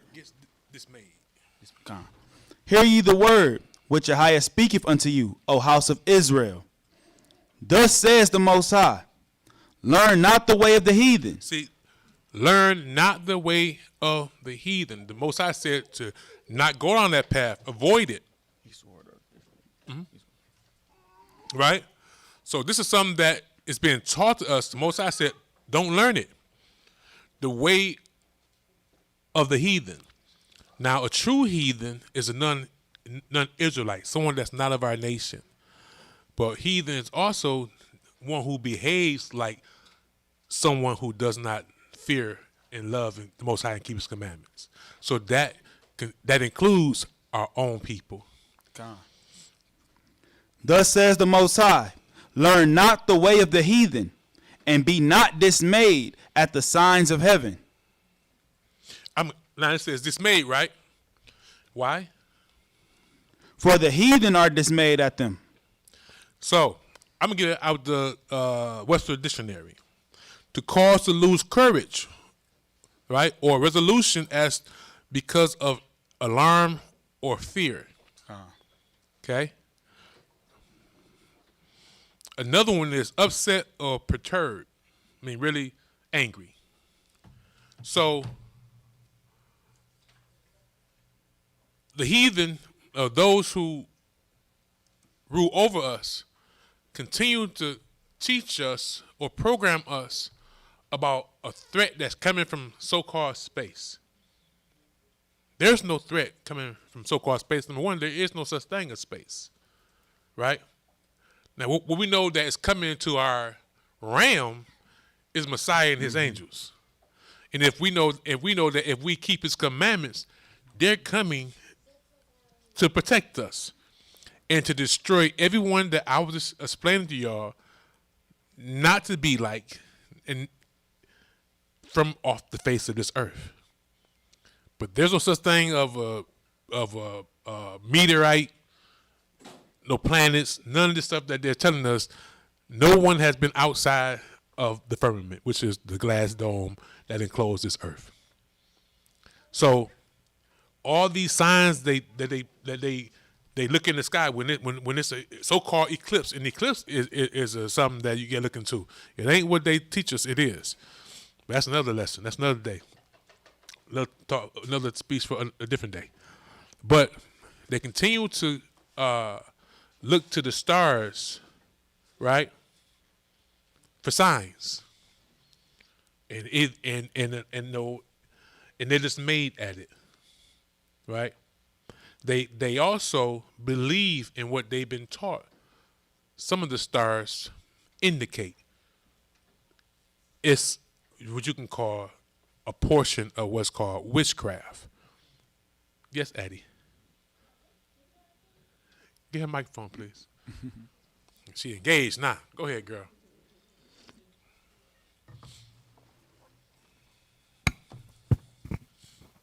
The Big Dipper thing. Big Dipper, what's that? Is it a thing? It's the Big Dipper thing. Yes, it is. It's a constellation of stars. I mean, it's a collection of stars like they're playing like connect the dots with. So if you had like on a piece of paper, you had some dots, and then you can go from this dot, that dot, and this dot, and it looks like something. It looks like a big cup, right? No, like a bowl. Is it a bowl or cup? Like a pot. A pot. Like a pot with a handle. Yeah. So they call it the Big Dipper, but they're actually a combination of stars that they're playing connect the dots with on a big screen. Yes, Addie. Microphone, sweetheart. Now, respectful person, you got to talk on the microphone too. The North Star. What about the North Star? Yep. That's Polaris. That's the only one that don't move. Yep. Junior? What about the Milky Way? What is that? There's no, son, again, those are all lies. Okay? They're talking about these so-called galaxies that's millions of light years away. That's all a lie. Man has not been outside here. They don't know how the earth looked down from heaven. That's all CGI, computer generated images. They're feeding in your mind that all this other stuff is just out here to make us alienated from the Most High and believe that we're not important to the Creator. So it's all this other type of life out here, all this other stuff that was created by chance, and we're here by chance. Those are all lies. There's no such thing of outer space. And whatever they say is outer space, it's all a lie. Okay? So that's why, for example, they discontinued this one camera. It was P1000, something like that. Yeah. Was P1000? They bum out. So now when you get a camera and look at the moon, it's an image. It's not the real moon. And now they discontinued these high powered cameras because you can zoom in right into it and you can see what a star actually look like. And all the real images, like even with my little scope gat, y'all gotta come over and we gotta get back into it. Because it's been about 8 years since we tried to use that thing. But even when we got it right, the stars look way different in real life than the images that they so-called NASA gives us. Hold on, son. And all these so-called planets, they're not planets. They're angels. They're wandering stars. So the Bible calls them wandering stars. They're angels. Every star you see, the sun and the moon, all those are angels. They're your sisters and your brothers. They're children of God. Okay? So sciences have not taught us that, but the Bible has taught us that. Okay? Because in the kingdom, we'll all be together. The sun won't be doing what it's doing no more. He relinquishes his light. The moon relinquishes. The sun's a masculine spirit. The moon is a feminine spirit. The earth is a feminine spirit. You have masculine and feminine spirits. Okay? They're a different creation. But so don't believe what science taught you. The Bible tells us who they are. Okay? They're angels. They're ministering lights. Minister spirits. Somebody hand up. Junior.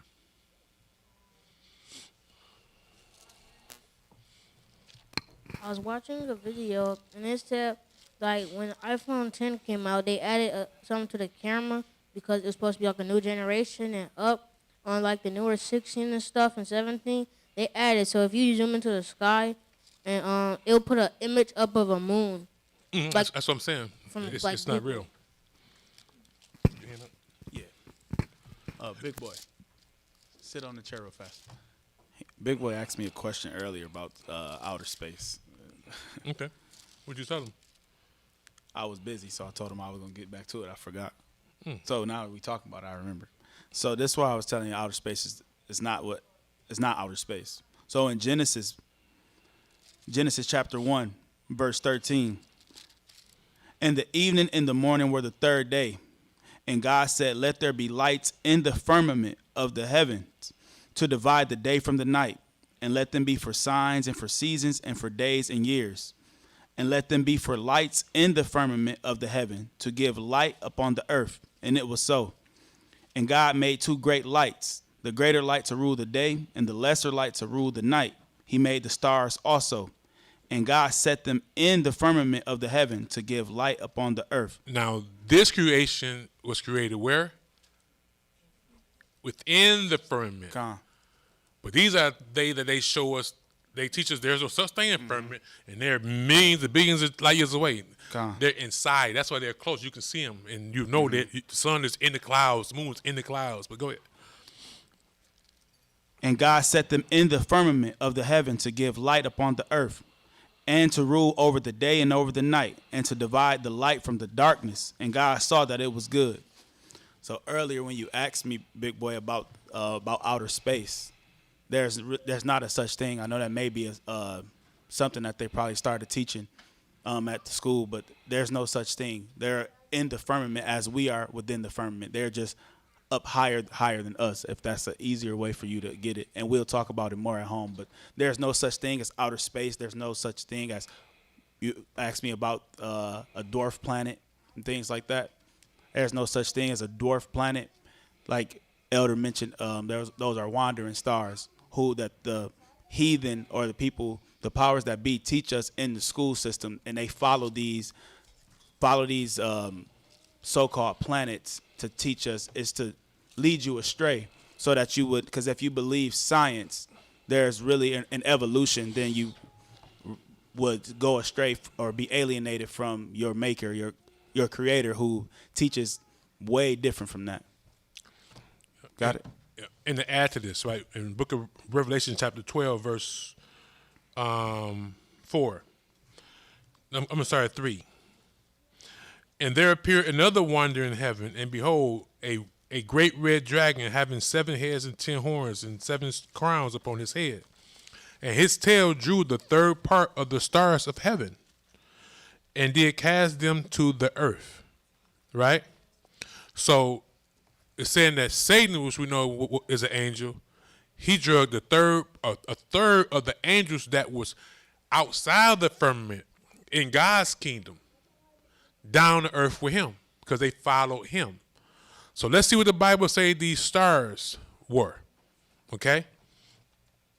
It says in verse 7, and there was war in heaven. See, not in earth, but in heaven, above the firmament. Michael and his angels fought against the dragon, and the dragon fought, and it says, hold on. The dragon fought, and his angels. So those stars that Satan drugged out of heaven, God's kingdom with him, are angels. Now let's get in Job. Let's go to Job.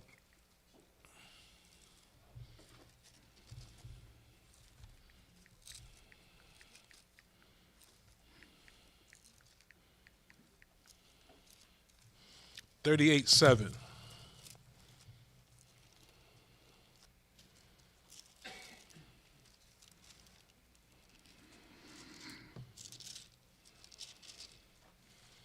Job chapter 38, read verse 7.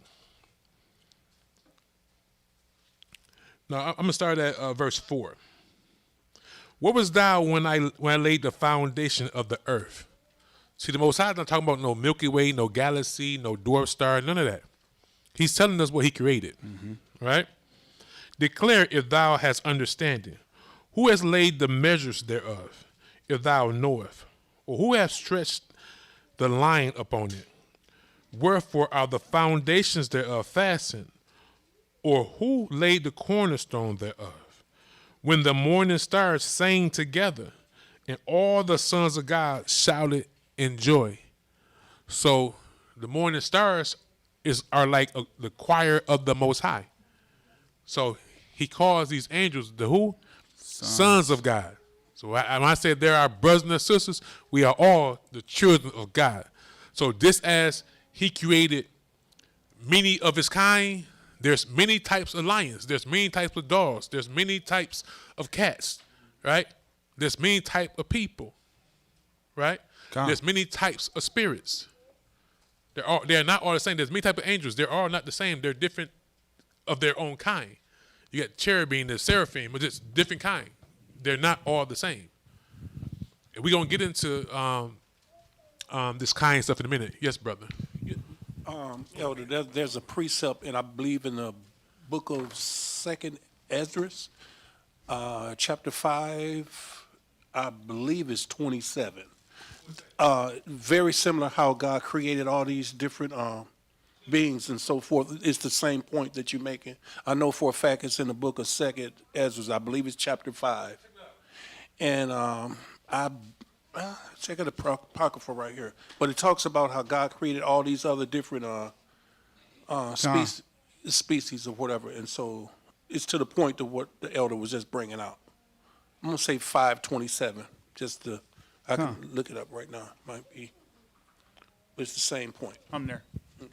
Yep. Con. What was it, 527? Yep. Okay. 2nd Ezra chapter 5. Yes, sir.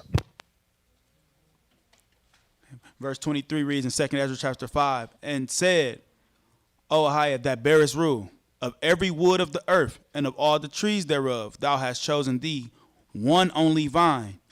And of all lands of the whole world, thou hast chosen thee one pit. And of all the flowers thereof, one lily.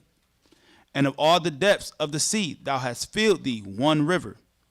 And of all builded cities, thou hast hallowed Zion unto thyself. And of all the fowls that are created.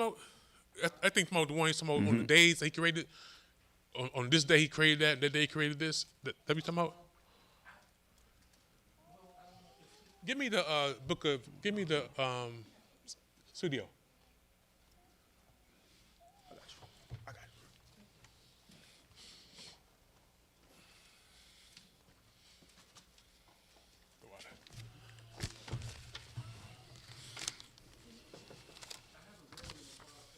Go ahead. It's talking about the days, like in this day he made 14 of this. What you mean? No, he was saying the multitude of how many people and how many children. Oh, okay. Just Read it. Keep reading. Yep. And of all the fowls that are created, thou hast named thee one dove, and of all the cattle that are made, thou hast provided thee one sheep.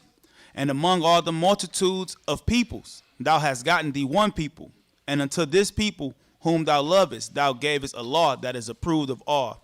That was verse 27. I think I know what you're talking about. I don't think that's what you're talking about. Is it? I don't think that's what you're talking about. But I know what you're talking about, though.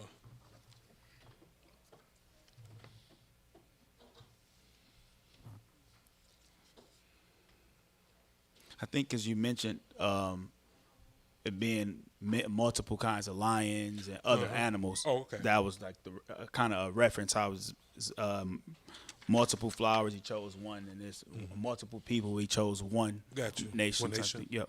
Come on. Okay.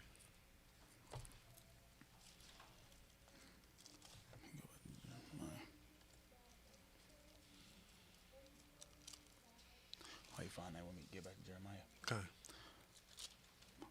We're going to get back to Jeremiah chapter 10. I'll get verse 2 again, Jeremiah chapter 10. Here we go, right here. Jubilees chapter 2, right? Verse 1. Start at verse 1.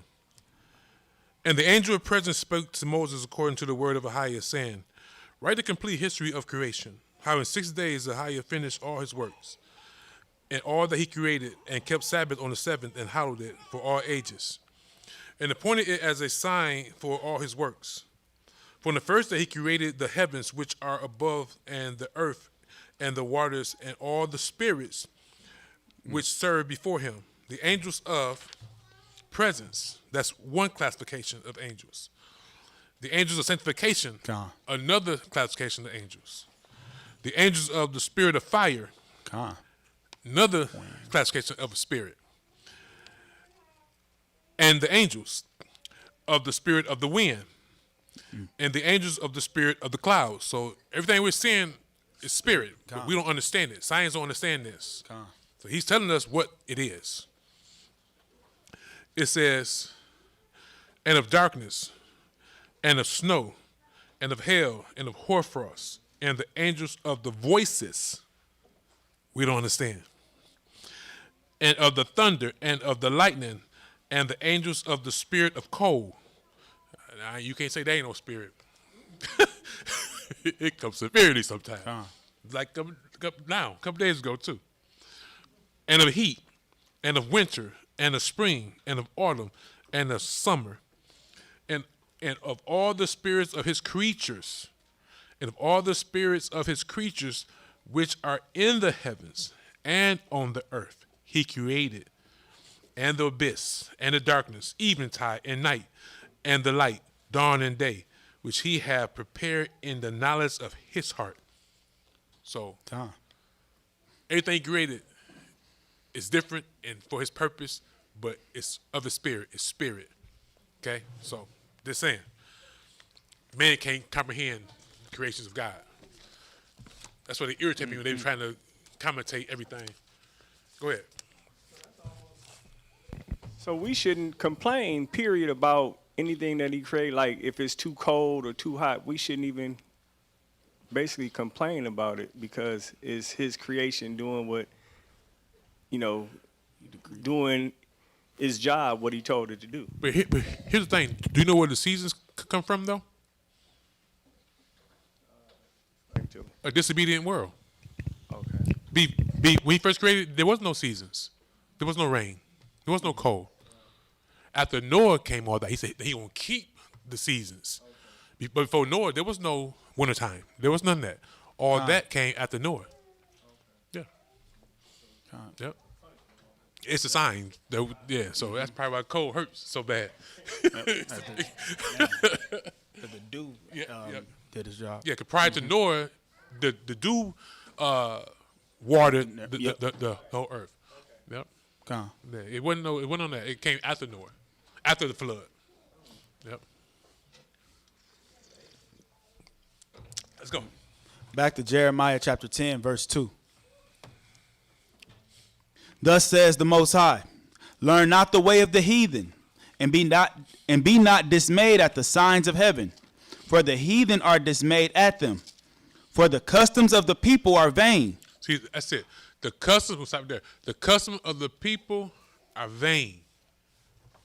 Okay? Their customs is of no profit to us, only to our destruction. We are not to learn their ways, how they live, how they worship, none of that. And we'll get a commandment on that. Next precept. Leviticus chapter 20, verse 23.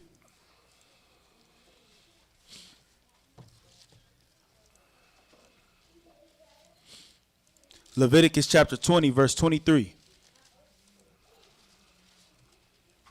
Con, when everyone's there. Leviticus chapter 20. Anybody want to know what the Most High is talking about? I encourage you to go back and read chapter 20 in its entirety. But let's go. Verse 23. And ye shall not walk in the manners of the nation. So we are to be holy, separate from how these nations operate. We are not to live how they live. Read. And ye shall not walk in the manners of the nation which I cast out before you. Now here's the thing, right? And this is also why it is so important for us to understand who we are as a people. Right? It's so important to understand that we are not African Americans, we are not Jamaicans, we are not Cubans, we are not Mexicans, we are not Indian people, etc. We are the chosen people of God, Hebrew Israelites. Because Most High has commanded us not to be as those outside of our nation. Now that we are so entangled with them, he's also telling us not to be as our people. But going back to what I said, because our people are all wicked now, following the way of the heathen or the nations. But I'm saying what I'm saying for a reason, because we have to understand who the Most High is talking to, right? Because when it says we understand who was the witness of this action. Who are the people that witnessed the Most High written people off their land? Right? So it says, and you should not walk in the manner of the nation which I cast out before thee. So who are the people that witnessed this happen? Hebrew Israelites. So he's talking to us, right? Not the heathen. They are the ones, as a matter of fact, for those who understand, these are all African nations coming from Ham that he cast out. He didn't cast out white people, none of that. These are all African nations. I think it was 5 African nations. 4. And then the offspring of Ham's grandchildren. But it says, was I cast out before thee, right?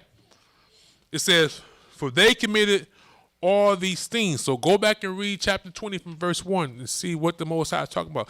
We don't get some more of what they do that makes the Most High angry, but for time's sake, we're going to skip that part and get to the next part, right? He says, and therefore I abhor them. So again, learn not their way, walk not as they walk, because the things they do make them the Most High's enemies. So the Most High telling us to do what he says, therefore his wrath will not come upon us, but his wrath is for his enemies. So he's trying to keep us his children and not to be his enemies. So learn not their ways. Their customs are vain. They lead us to the pits of hell. Next precept. Leviticus chapter 19. So let's see some of these things the Most High say not to do. Starting at verse 3. Leviticus 19 verse 3 reads, ye shall fear every man his mother and his father, and keep my Sabbaths. So we are to honor our father and our mother, right? Honor them, respect them, do as they say, as we just read from the psalmist. He talked about being the son of a father, being the children of God. We are to honor, be obedient, respect our parents. And do what? And keep my Sabbaths. The Sabbath is a sign between Israel, the children of Israel, and the Most High Ahayah. How do we keep his Sabbaths? All right? For those who don't know, I'm going to read you the commandments of the Sabbath. Book of Jubilees, chapter 50. So we can't say keep the Sabbath and don't teach you what to do. Verse 6. I'm going to start from verse 6. Yes, sir.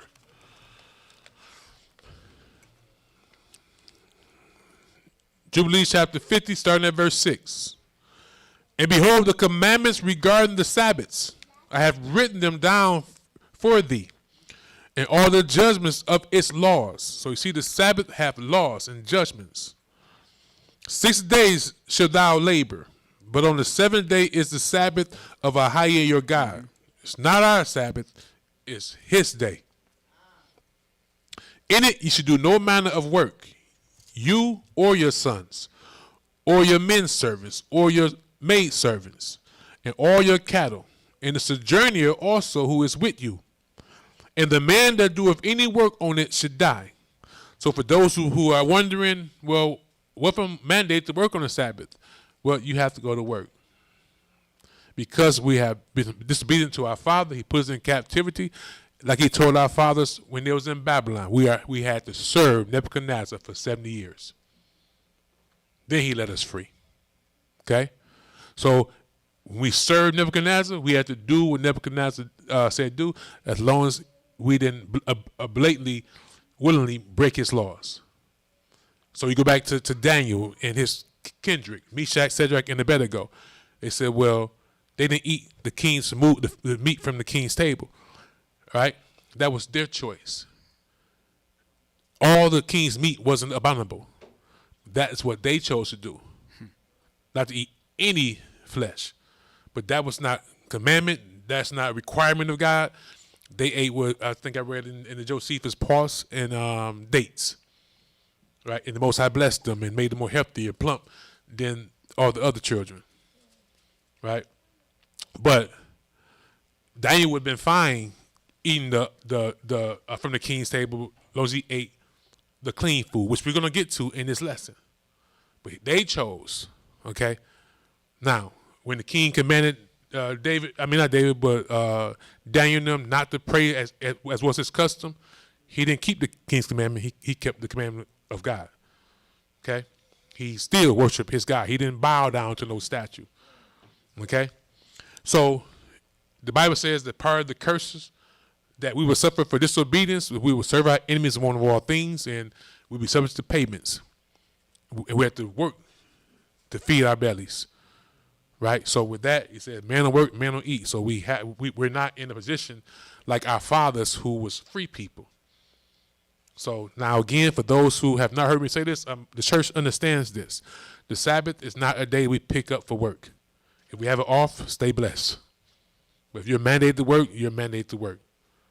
Okay, it's not an extra hour, extra money day, but thank Most High for the blessing that you're off. Okay, and if you have a job that you work Sabbath, pray the Most High, keep His commandments, be His will. He will put you in a position where you have Sabbaths off, maybe a different job. You may receive less pay, but you have the Sabbaths off. Okay, so let's go. Where am I at? I just started at probably 7. Middle. Verse 7. In it you should do no manner of work, ye and your sons, and your men servants, and your maid servants, and all your cattle, and the sojourner also who is with you, and the man that doeth any work on it should die. Whosoever desecrate that day, whosoever lieth with his wife. So we cannot do that, my people, on the Sabbath. We cannot do anything that's pleasing to ourselves. Or whoever shall say he would do something on it or make plans to do something on the Sabbath. It's not a day for us to plan to do anything, but do what the Most High say do. That he will set out on a journey thereon, so you ain't going on no trip on the Sabbath, okay?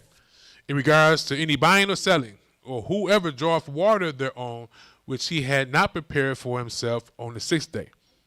You know, drawing water was a tedious task back in the day.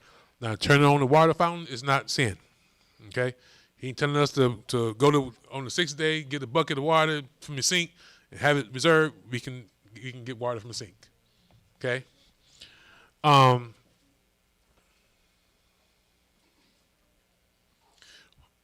Whoever taketh up any burden to carry it out of his tent or out of his house should die.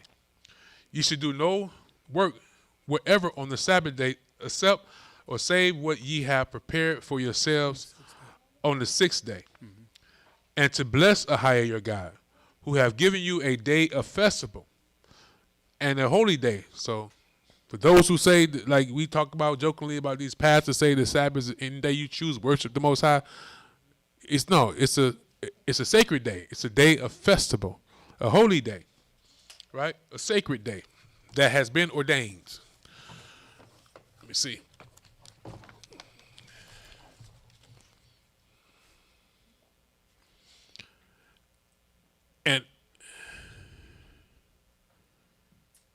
And a day of the holy kingdom for all Israel is this day among their days forever.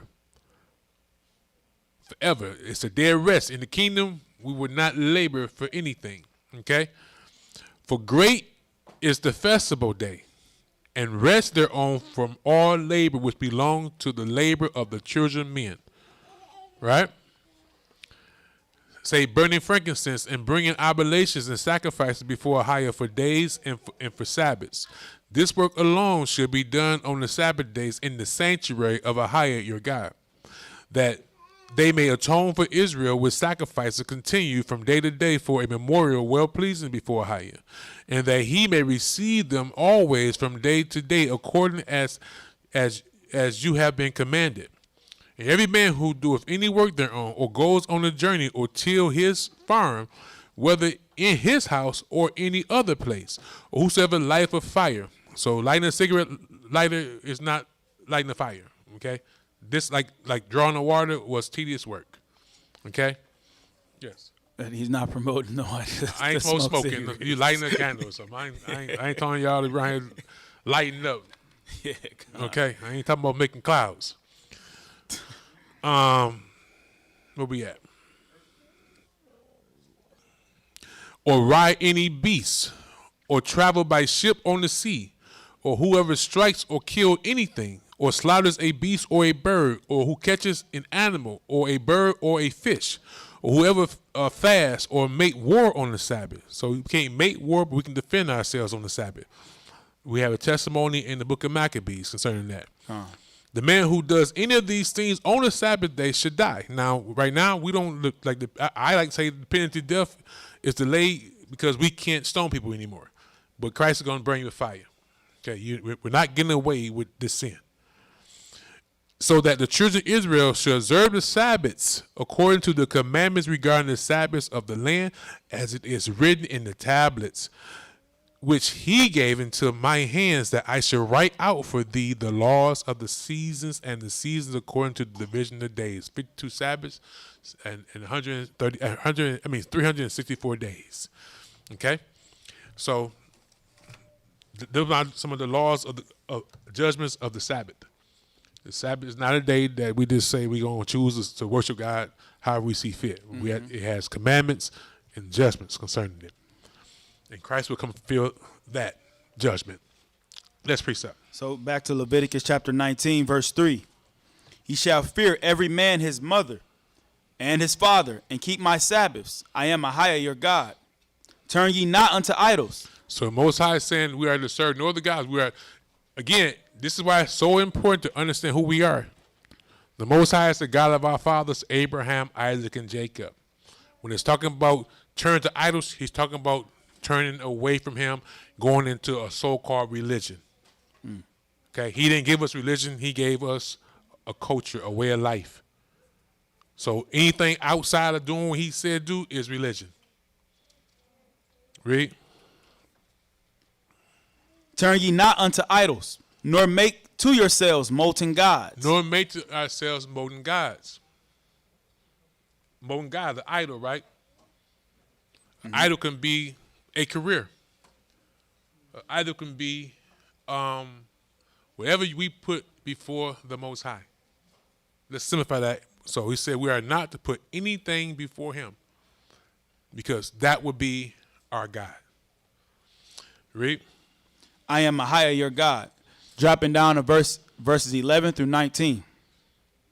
Ye shall not steal, neither deal falsely, neither lie one to another. So again, someone brought up earlier, we are to love what the Most High love and hate what He hate. Okay. So we're learning some of the things again. What the Most High, it's not just this, but it's a whole lot. But again, it's for our turn. It's for our benefit. Read. And ye shall not swear by my name falsely. So we should not swear by His name falsely. So let's just get to what swearing means. It's a vow. Those of us in here that's baptized, we made a vow. So we are not to swear by His name falsely. For those who understand, I don't just baptize people because they want to get baptized. I am one who say, no, you got to learn what his contract talking about first. Because Most High said, don't swear by His name falsely. So it's because you know you're a Hebrew Israelite and you think you're in the truth, I'm not going to baptize you. You have to have fruit showing that you're ready for this journey because you understand this is a contract and this is an oath that you make to God concerning your soul. There's no other oath on earth that's greater. The only thing like it and next to it is marriage. Okay? Because actually when you make this vow, you're marrying Him. So Most High don't play with that.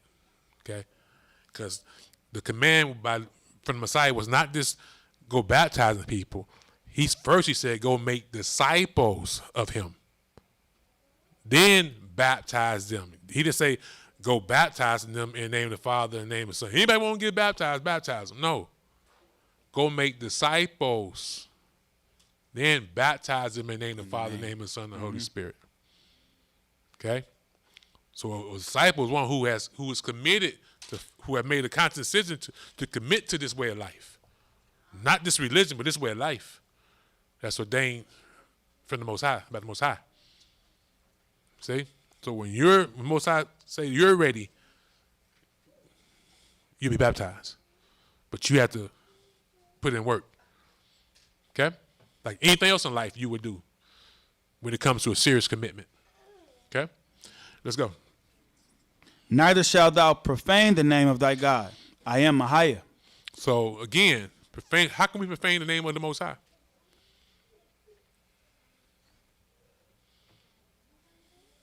Sister Bill, huh? It's probably the one over there. It's behind you? Oh. Yep. The water.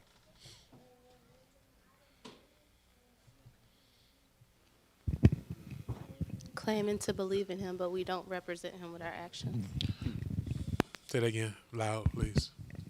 Claiming to believe in Him, but not representing Him with our actions. Exactly. Being a hypocrite. Claiming to believe in Him, but not representing Him by actions. Judy, you had a comment too? Right. Let's go. Thou shalt not defraud thy neighbor, neither rob him. The wages of him that is hired shall not abide with thee all night until the morning. Thou shalt not curse the deaf, nor put a stumbling block before the blind, but shall fear thy God. Going back to what Sister Bill had said, that would be putting a stumbling block before the blind. All right, that's Lily. That's Lily.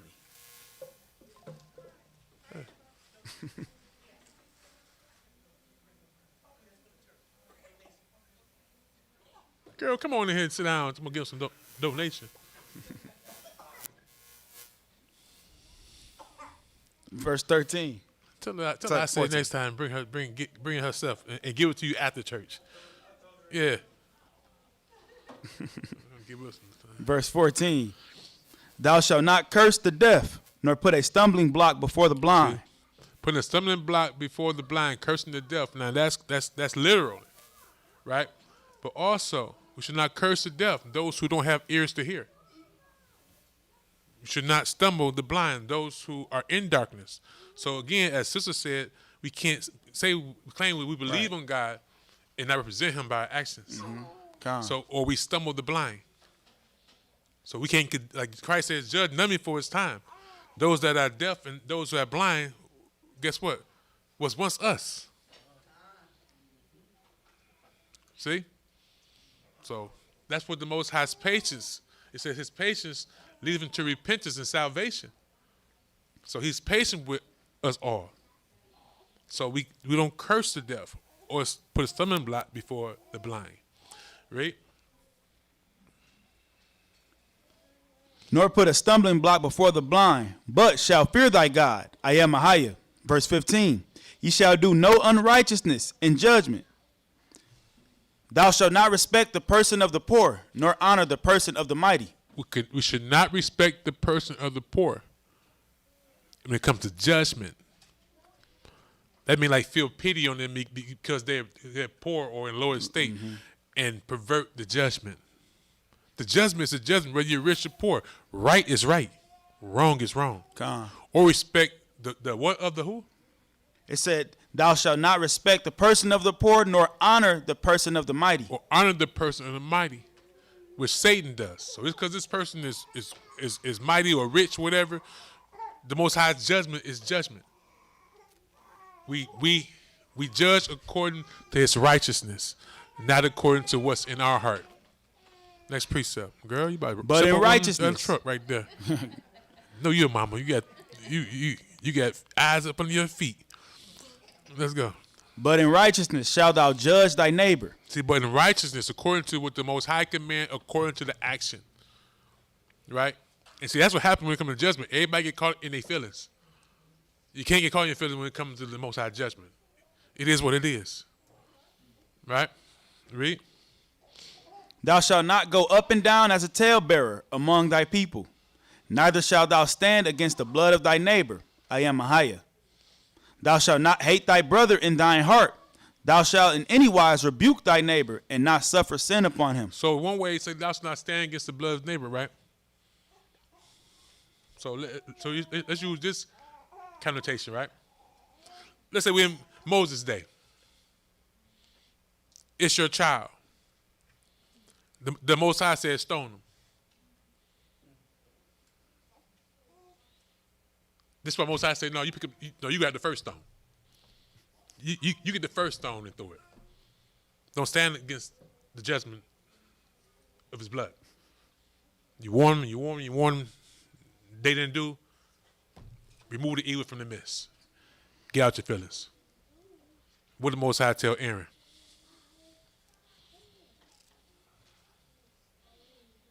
Moses told him, basically, Most High said, well, get out your feelings, lest you die. Remember Aaron's two sons? Mm-hmm. Let's get that. Hold on.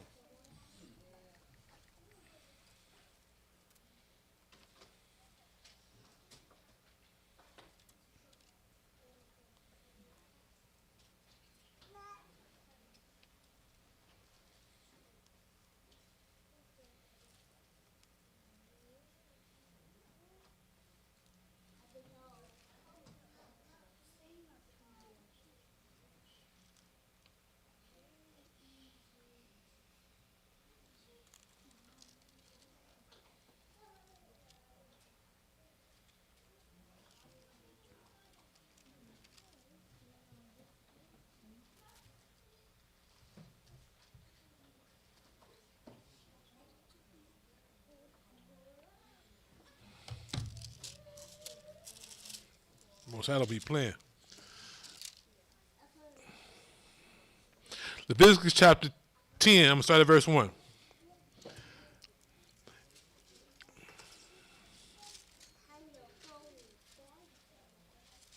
Kind of went there. Whole year are we coming back to it?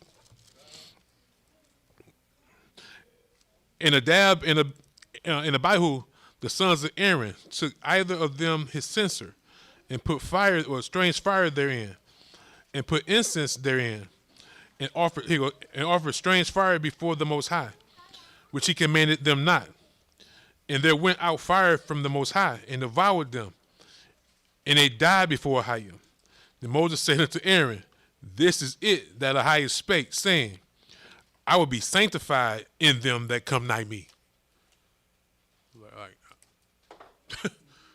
I don't care how you feel. I will be sanctified in them that come before me. I commanded them. They disobeyed me. That I killed them. Because I be sanctified. I will let no one defile what he sanctified. Okay? So he said to Moses, then Moses said to Aaron, this is it that Ahayah spake, saying, I be sanctified in them that come nigh me. And before all the people I will be glorified. And Aaron held his peace. And Moses called Mishael and Elzaphan, the sons of Uzziel, the uncle of Aaron, and said unto them, come near.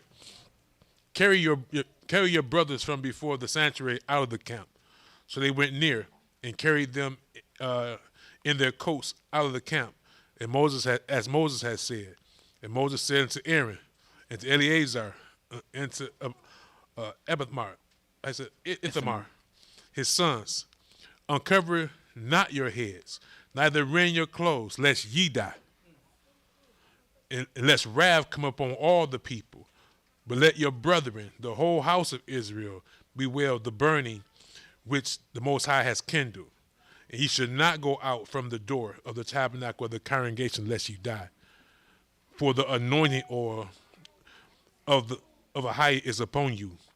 And they did according to the word of of Moses.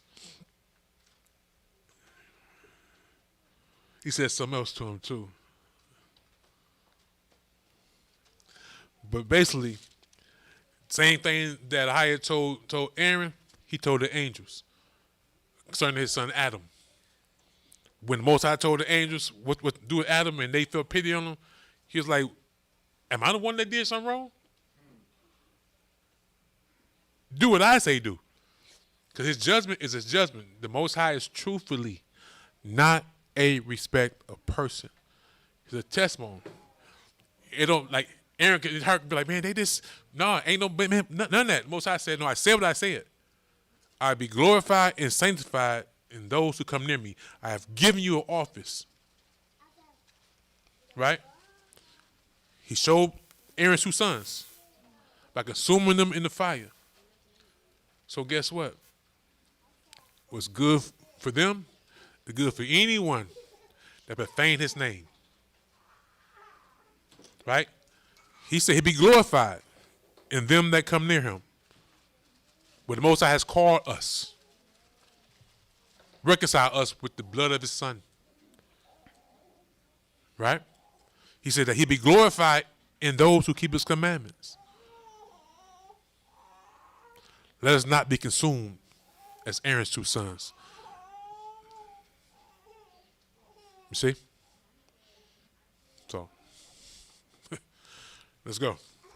Back to Leviticus chapter 19. Leviticus chapter 19, verse 18. Thou shalt not avenge, nor bear any grudge against the children of thy people, but thou shalt love thy neighbor as thyself. I am Ahayah. Ye shall keep my statutes.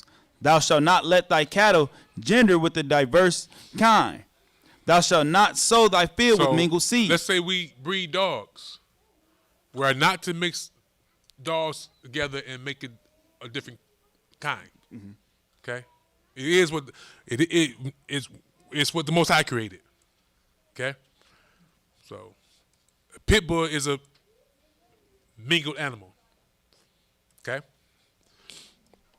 And just going back, get more understanding of what I was saying about Aaron. The Most High, when we told him what to do, no, you got anointing oil on you. Don't rend your clothes. Like, don't show no public emotions. No mourning, none of that. Right? Now, this is Aaron's 2 sons that were just killed. Mm-hmm. Most High tell them don't show no public emotion. You don't cry, you go in your tent and cry silently. Because him doing that, it can be interpreted as what? That the Most High did something wrong. Mm-hmm. Doubt. Right? Just as it says in the final judgment, the righteous will not feel no pity on the judgment of the unrighteous because they had opportunity as the righteous had. There will be no one mourning the destruction of the wicked.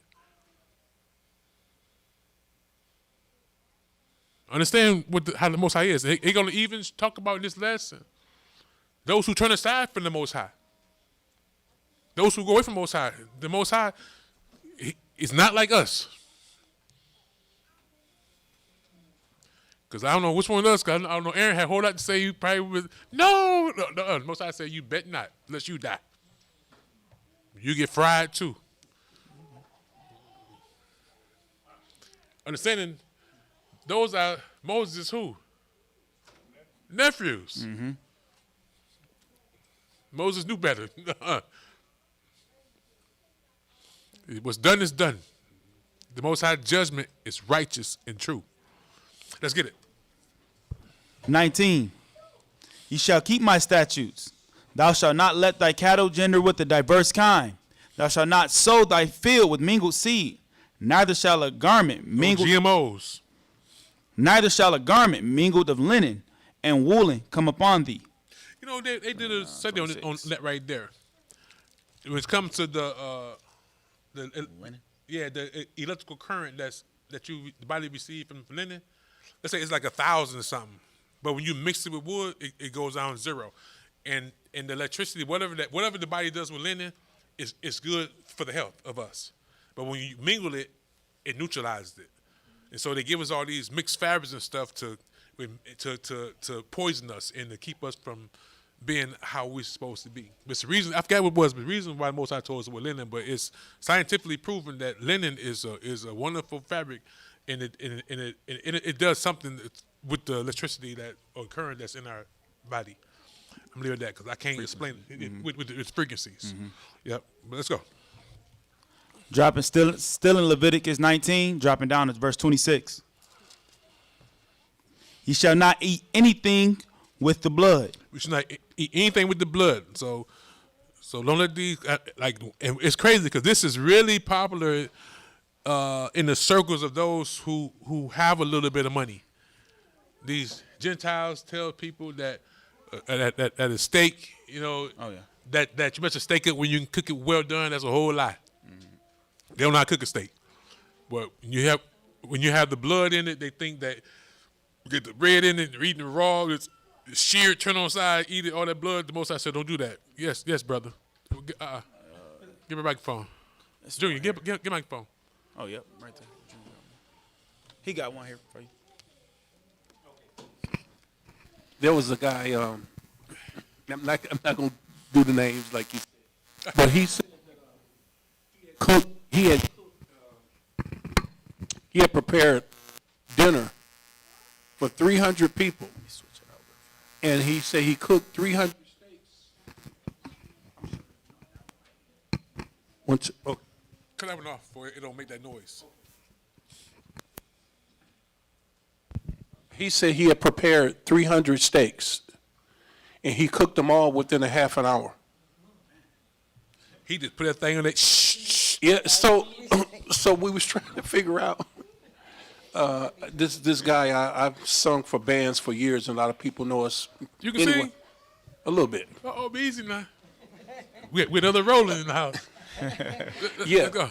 but he said that he had prepared 300 steaks, and the salads, everything. He had it all ready to go, and he said, "Man," he said they tore it up. I say, he said, but he did it within 30 minutes, and I was trying to figure out we was trying to figure out how many seconds it took him to cook it. And what size grill he had? He had a. That's crazy. And he said, "Man, they tore it up," you know. But they did. But he didn't. It had to be like about 3 or 4 seconds. That's it. That's the thing. So, what I'm saying is that everything that we encounter, the Gentiles try to instruct us on the best way to do it. So, like I said, for example, when I played football, and you know, they was trying to tell me how to eat my steak. No, man, you eat it well done, man. No, you eat it medium well or medium rare. I'm cool. I won't mind well done. But before that, I did try it. You know what I'm saying? And I even encourage people. But now that I have the truth, no, I'm cool on that. I'm eat mine well done, because the blood is what the soul is, right? Huh? I thought I was doing something. You know what I'm saying? But let's go. Yeah. Leviticus chapter 19, verse 26. Ye shall not eat anything with the blood. So again, you see that Satan's ministers, or his people, always encourage everything against the laws of God. Read. Neither shall ye use enchantment, nor observe times. Let's get enchantments and times, observe times in the Strongs. Mm-hmm.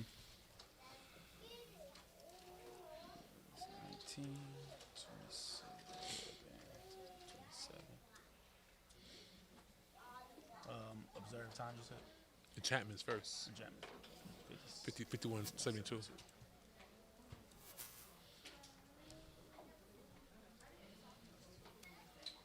right. Yep. That right there. Prognostic. Mm-hmm.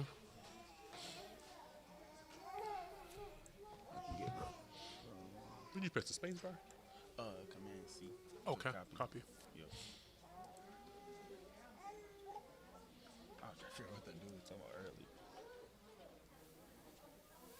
He was telling me so much stuff. Yeah.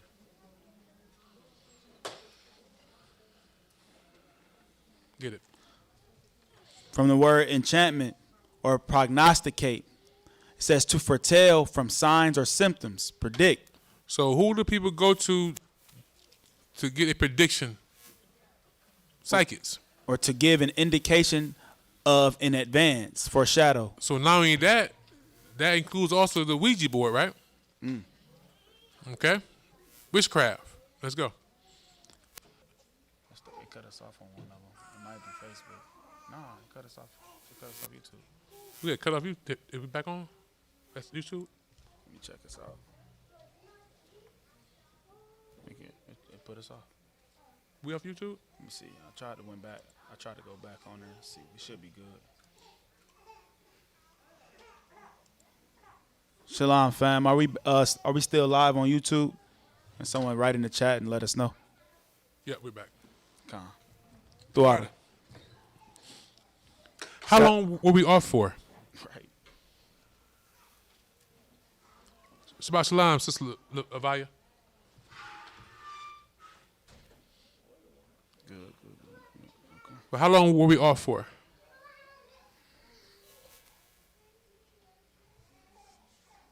Three minutes? Wow. Okay. Not long. Okay, let's get it. Leviticus. We're at 19, right? Leviticus chapter 19, verse 27. Ye shall not round the corners of your heads, neither shalt thou mar the corners of thy beard. Now, understand, when it comes to these scriptures, people are not understanding the scriptures. We're going to show you what the Most High is talking about. It don't mean we can't line we can't be well-groomed, get a line and line against our beards. It's talking about something specific, okay? We don't get to that. Let's get it. 28. Ye shall not make any cuttings in your flesh for the dead, nor print any marks upon you. He's talking about doing these things to the dead. There's many religious sects that do these things for the dead. And we see even back in Elijah's time when they was cutting themselves and doing all these things for the dead, to their gods, right? It ain't saying that we can't get a line. It's a sin to get a line. The Most High does not want his children looking like some, like what I said before, like a caveman. A caveman. That ain't the Most High. Prehistoric. Yeah. Let's go. Verse 29. Do not prostitute thy daughter, to cause her to be a whore. Not prostitute our daughters. Let's go. Lest the land fall to whoredom, and the land become full of wickedness. Ye shall keep my Sabbaths, and reverence my sanctuary. I am Ahayah. Regard not them that have familiar spirits. Let's get that. Familiar spirits.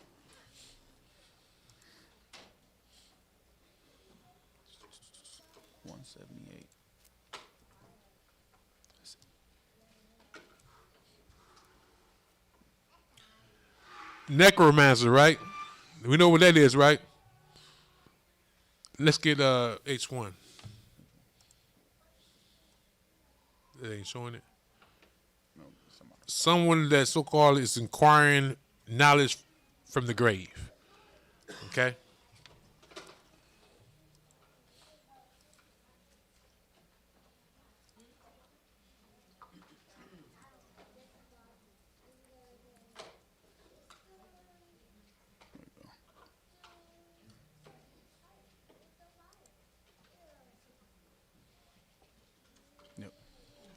It says to conjure of the spirits of the dead for purpose of magically revealing the future or influence the course of events. Con. Necromancer. That's what we see these brothers and sisters talking about, that they go into the graves to speak to their ancestors. They're speaking to evil spirits, not their ancestors. Okay. Regard not them that have familiar spirits, neither seek after wizards to be defiled by them. Let's get what a wizard is. See, all these are counselors of Satan, not the Most High.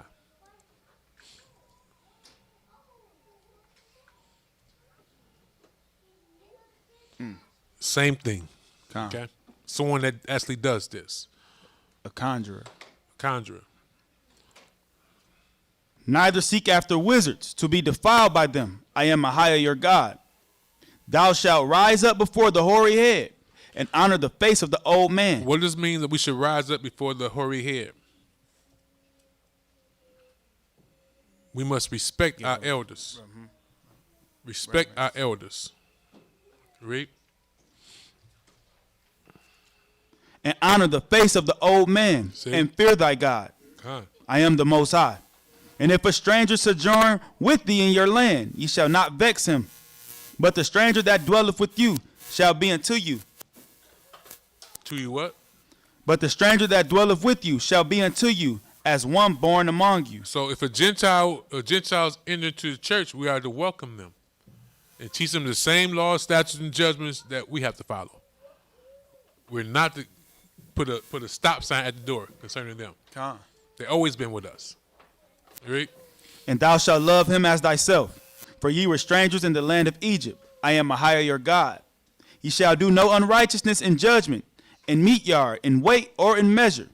Just balances, just weights, and a just ephah, and a just hin shall ye have. I am Ahayah your God, which brought you out of the land of Egypt. Therefore shall ye observe all my statutes and all my judgments, and do them.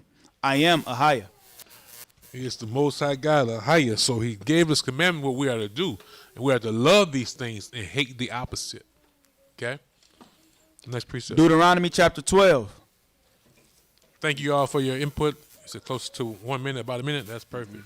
I'm glad we was able to continue and not to do a whole other part two. Deuteronomy chapter 12. We're going to start at verse 8.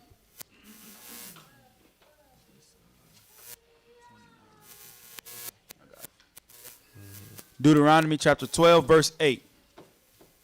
Time when everyone's there. Now listen to this commandment, okay? And this is what's prevalent in today's world as it was forever.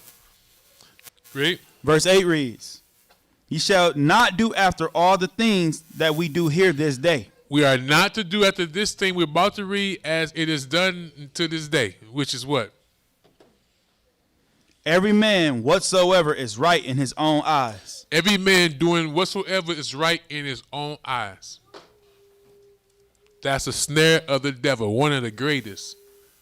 Again, everybody thinking that what is right in their eyes is acceptable to the Most High God. We are to do what he command us only. Dropping down to verse 29. Is something on? Like, is one of the microphones on? I heard something.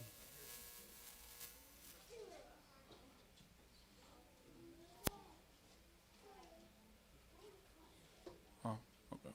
Come on. Throughout. Verse 29. When Ahayah thy God shall cut off the nations from before thee, whither thou goest to possess them, and thou succeedest them, and dwellest in their land, take heed to thyself that thou be not snared by following them. Be what not? Take heed to thyself that thou be not snared by following them. It says, do not go on the path. Do not pass by. Because they will be a snare to us. Right? Read.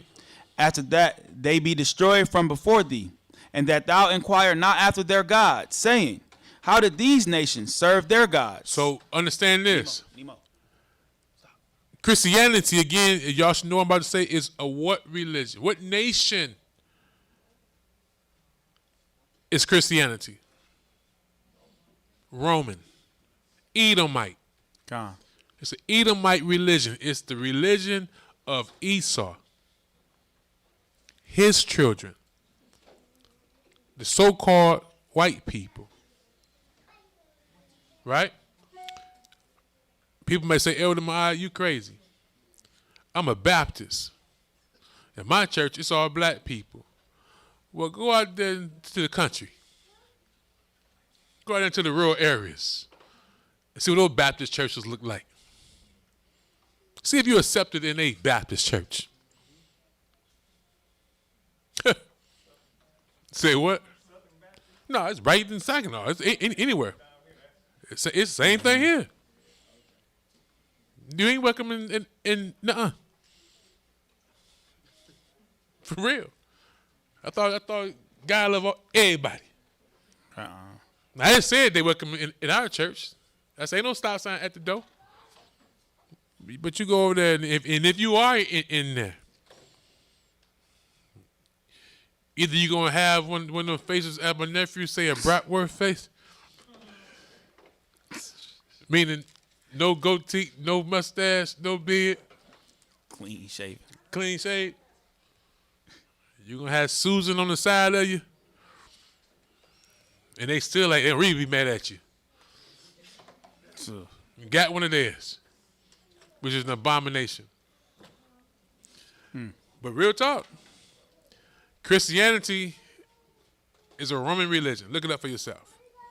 Islam is an Arab religion, right?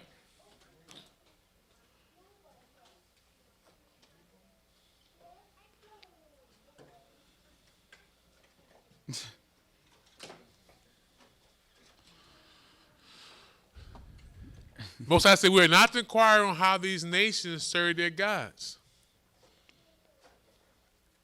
Because the God of these nations are who, according to the scriptures? Idols. Idols and devils. We are to keep his commandments only.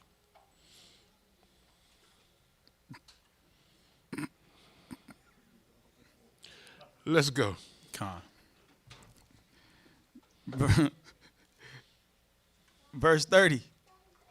Take heed to thyself, that thou be not snared by following them, after that they be destroyed from before thee, and that thou inquire not after their gods, saying, how did these nations serve their gods? Even so will I do likewise.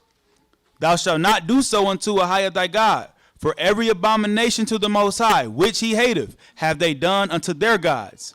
For even their sons and their daughters they have burnt in the fire to their gods. What things soever I command you, observe to do it. Thou shalt not add thereto, nor diminish from it. Chapter 13, verse 1. We should do not what? What things soever I command you, observe to do it. Thou shalt not add thereto, nor diminish from it. So we must carefully, diligently seek and see what the Most High command us. And do only that. God. You can't add anything to it or take anything away. With that being said, let's keep going. Chapter 13, verse 1. If there arise among you a prophet or a dreamer of dreams, and giveth thee a sign or a wonder, and the sign or the wonder come to pass, whereof he spake unto thee, saying, let us go after other gods, which thou hast not known, and let us serve them. Thou shalt not hearken unto the words of that prophet. Now understand, so the Most High is giving us a Jew. Because this is a great snare for our people. So the Most High know that Satan will have ministers in the earth that will be doing signs and wonders. Right? We talked about this not too long ago. So just because a minister has the ability to perform a sign or a miracle or a wonder, the key thing the Most High said to look for, right, is their fruit. He says, no matter if this sign, this miracle, this wonder happened, here's what to watch for. It says, if he say, let us go after other gods, that means he's adding something to what the Most High commanded or taking away what the Most High commanded. Those are other gods. Because we talk about this, we show many times through scriptures that Satan had given his ministers powers to do miracles and wonders and signs. Right? Because the people that are boasting in this world about being able to perform these things are not keeping nor teaching his commandments. They're snared by the sign, thinking that it is from God and that they are his anointed. But pay attention to the doctrine. That's the greatest sign of all.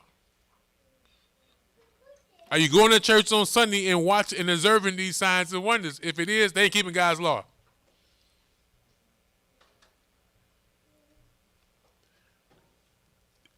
And you eating poach shots with the pastor. If so, he ain't keeping God's law. We're going to get into the dietary law too. So we are to observe what they do, not their signs. Because Satan has always given his ministers abilities to do signs. Let's go. Verse 2. Saying, let us go after other gods, which thou hast not known, and let us serve them. Thou shalt not hearken unto the words of that prophet, or that dreamer of dreams. For Ahayah your God proveth you, to know whether ye love your Ahayah your God with all your heart and with all your soul. So these things we are to hate. See? People today are still seeking a sign. The sign we are to look for is the pastor, a keeper of God's law, a fearer of the true God. See? Not because he can sing, he has the ability to charismatically speak, or he can, he's filled with the Holy Ghost and, he's healing people. But is he a keeper of God's law? Is he instructing you in God's law? That's the sign. Okay? Read. Verse 4.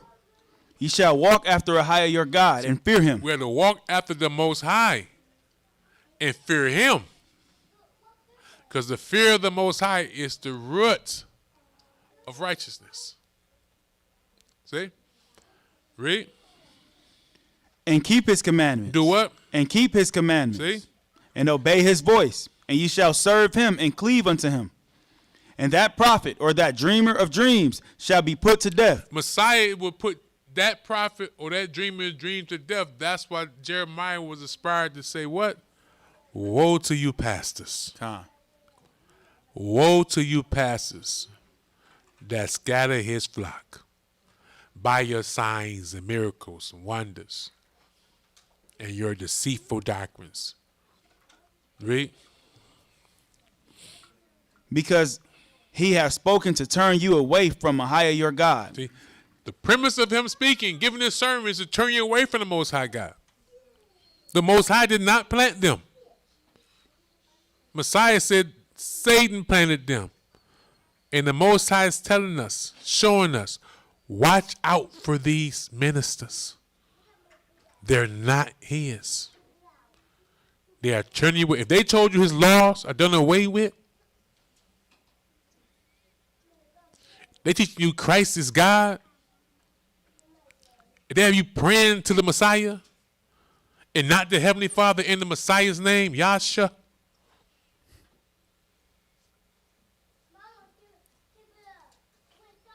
they tell you can eat what you want to eat because Christ died and now you can eat whatever God said you cannot. Turn away from them. I'm going to show you why I'm saying what I just said through the scriptures. Read. Because he hath spoken to turn you away from the Most High. To deceive us. Read. Which brought you out of the land of Egypt and redeemed you out of the house of bondage, to thrust thee out of the way which the Most High thy God commanded thee to walk in. And understand that, again, this is why it's important to understand who we are. He's talking about us. He's talking about our forefathers. Our forefathers are the only people that he redeemed out of Egypt. He didn't redeem the Asians. He didn't redeem the Africans from the Africans. He didn't redeem the Ishmaelites, the Arabs. See? He's talking to us. He's the God of our fathers. Ahayah is his name. Read. So shalt thou put the evil away from the midst of thee. So again, going back to judgment, the Most High said we are to put the evil from amongst us. Read. Verse 6.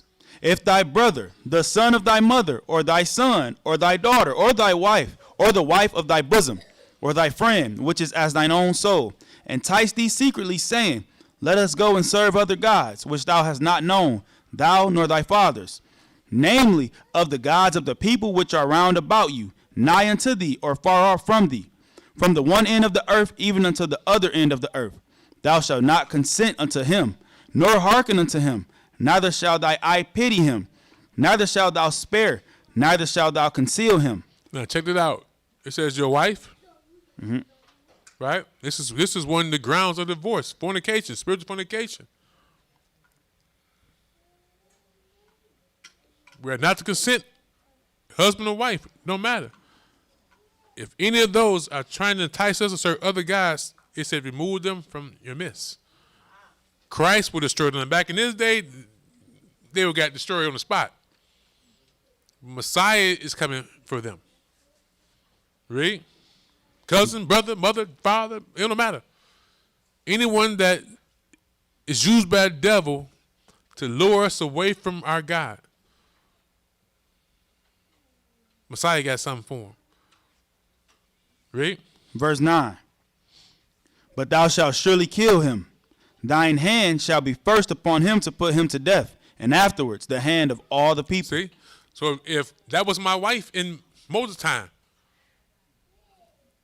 I get destroyed if I don't conceal her. I mean, if I don't expose her. So again, same as it was with Aaron, Moses said, no, get out your feelings. You get the first stone. See? You get the first stone. Read. Verse 10. And thou shalt stone him with stones, that he die, because he hath sought to thrust thee away from Ahayah thy God. Now, it don't matter if it's your father, your mother, your brother, your wife, your husband. It don't matter. Read. Because he hath sought to thrust thee away from the Most High, which brought thee out of the land of Egypt. Now you see why the Most High called them murderers? He that hated his brother is a murderer. See? That's the whole premise. They're trying to thrust us away from Ahayah, our God. The Most High calls them murderers. Read. Which brought thee out of the land of Egypt from the house of bondage. Verse 11. And all Israel shall hear and fear, and shall do no more any such wickedness as this is among you. Next precept is Deuteronomy chapter 14, verses 1 through 21. Deuteronomy chapter 14, verses 1 through 21. Verse 1 reads, Ye are the children of Ahayah your God. Understand that. We are the children of Ahayah, our God, the God of the Hebrews. Understand that. That is highly important. Read. Ye shall not cut yourselves, nor make any baldness between your eyes for the dead. For the dead again. Verse 2. For thou art an holy people unto the Most High, and the Most High hath chosen thee to be a peculiar people unto himself. A special treasure. Above all nations that are upon the earth. Thou shalt not eat any abominable thing. We should do what? Thou shalt not eat any abominable thing. So what's an abominable thing? We didn't learn what abominable things were in the Christian church. Come on. The Muslims only taught us that swine was abominable. What else is an abomination to the Most High? Let's see. Verse 4. These are the beasts which ye shall eat. The ox, the sheep, and the goat. Wait. Get ox. For people to know what an ox is. Okay? So eat them good old oxtails, you know what you're talking about. Okay? I got a taste of some too. I do. I go see what it do tomorrow or something.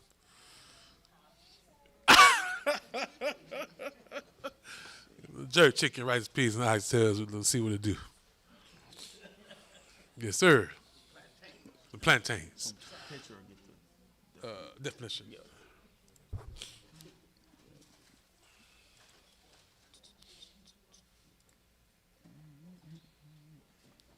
My man Eunice, I'm coming to see you again tomorrow. I saw you yesterday. Twice. I know.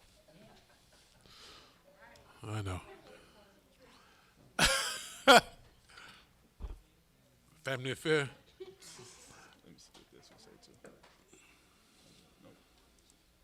A cow. Okay? So for everybody who said that we should not eat beef, what's the first thing the Most High say we should eat? We can eat. These are the beasts which ye shall eat. These are the animals that we can't eat. That's clean. The ox. The cow, beef. Now, because we have poisoned our bodies all our life, if we have a health condition that requires that we abstain from beef or so-called red meat, do so. Okay? But do not teach or say we should not eat it. Okay? Now, my wife and I are about to see what to do with this quarter cow. Anybody want to chip in and get some beef straight off the farm? Let us know.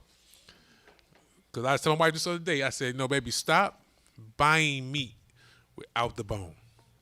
Okay? She bought some steaks home, and I was cutting them. I was like, you can tell it was glued together. It's not.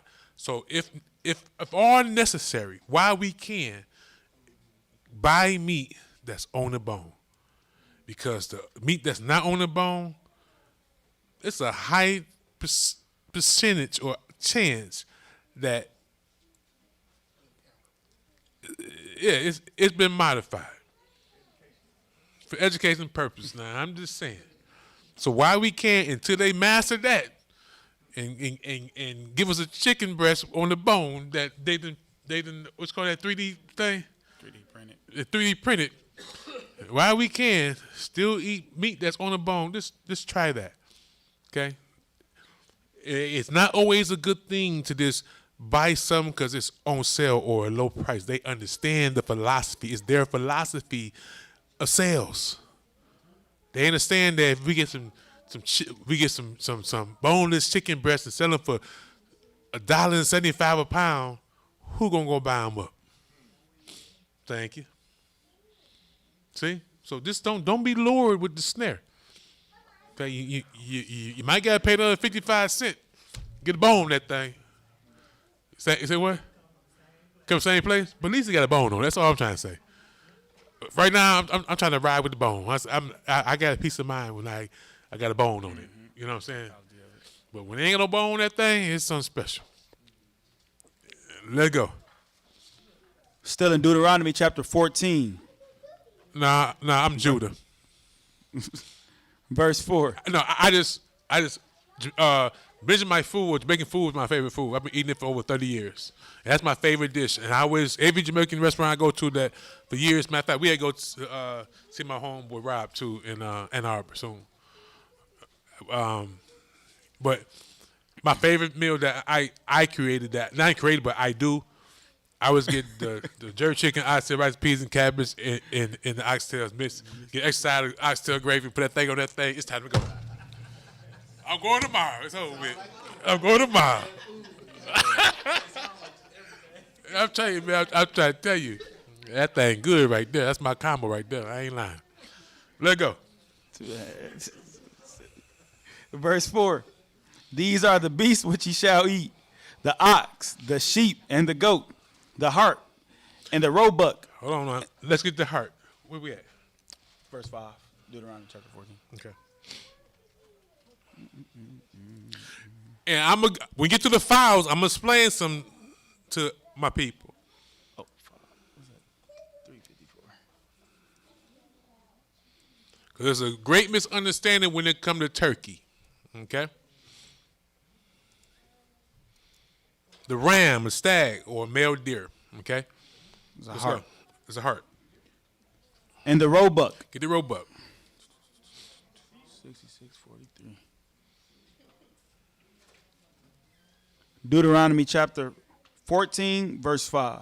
So everybody who was afraid to eat Bambi, the Most High said, eat that thing. My wife made us Bambi. My wife made some good venison burgers not too long ago. My neighbor brought me some venison. That thing was good. Springtime, we're going to throw down. Roebuck. A gazelle. It's clean meat. All right? Read. And the fallow deer. So we know a fallow deer. Let's go. And the wild goat. And the wild goat. And the pygarg. Let's get the pygarg.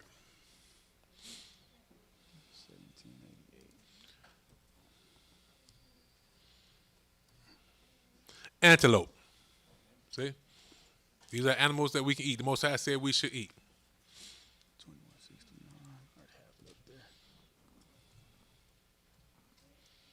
It says, and the wild ox and the chamois. Gazelle. Verse 6. And every beast that parteth the hoof, and cleaveth the cleft into two claws, and cheweth the cud among the beasts. Do y'all know what chew the cud mean? It ain't grass at all. Huh? Yep. Because that's not just grass, but vegetation. Because of the whatever it says, the harshness of it, whatever, the system is designed to chew it first, and it goes to the stomach into a second belly. It comes up because they regurgitate it, and they chew it again so they can break it more down. Okay, to get the chamber of substance to get the nutrients. Now that's just not it, because there are animals that do chew the cud that are unclean. Okay, but let's go. That we cannot eat. Yep, let's go. That ye shall eat. Verse 7. Nevertheless, these ye shall not eat of them that chew the cud. See, we should not eat that has this digestive system. Or of them that divide the cloven hoof, as the camel, and the hare, and the coney. For they chew the cud, but divide not the hoof. Therefore they are unclean unto you. And the swine, because it divideth the hoof, yet cheweth not the cud. It is unclean unto you. Ye shall not eat of their flesh, nor touch their dead carcass. Nor touch their dead carcass. So the Most High is showing us what's clean and what's unclean. Right? So, next precept. Verse 9. These ye shall eat of all that are in the waters. All that have fins and scales shall ye eat. All that's in the water that we eat must have scales and fins. Okay? So ask yourself, do a lobster have scales and fins? Right? So the Messiah did not come down to destroy what the Most High commanded us to do. Matter of fact, he said he come not to destroy the law and was written in the prophets. See? Not one jot or tittle should depart from what the Most High said. Read. And whatsoever have not fins and scales, ye may not eat. Don't eat it. It's not food. It is unclean unto you. It's unclean unto us. Of all clean birds ye shall eat. Of all clean birds we should eat. Now, this is, so again, if we're motivated by the fear of the Most High, we will do this. Going back to what is written, it says, pride is the beginning of all sins, when one departs from his maker. When you say, well, I'm going to eat me some pig, I'm going to eat me some swine, I'm going to eat me some catfish, I'm going to eat me some lobster, shrimp. See? You don't fear the Most High, nor know him. Read. But these are they of which ye shall not eat, the eagle, and the ossifrage, and the... Get the ossifrage. So we're going to see, I'm going for a reason. These are the birds the Most High said do not eat. In the first category, they're all called something. Okay?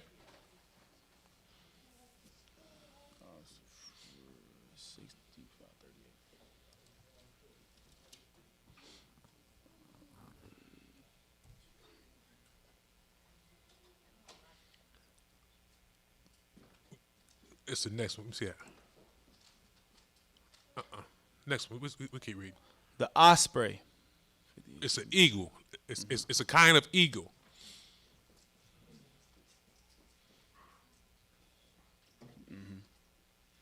The osprey is a sea eagle. Yep. The glade. Get that one. That's when they're gonna say it.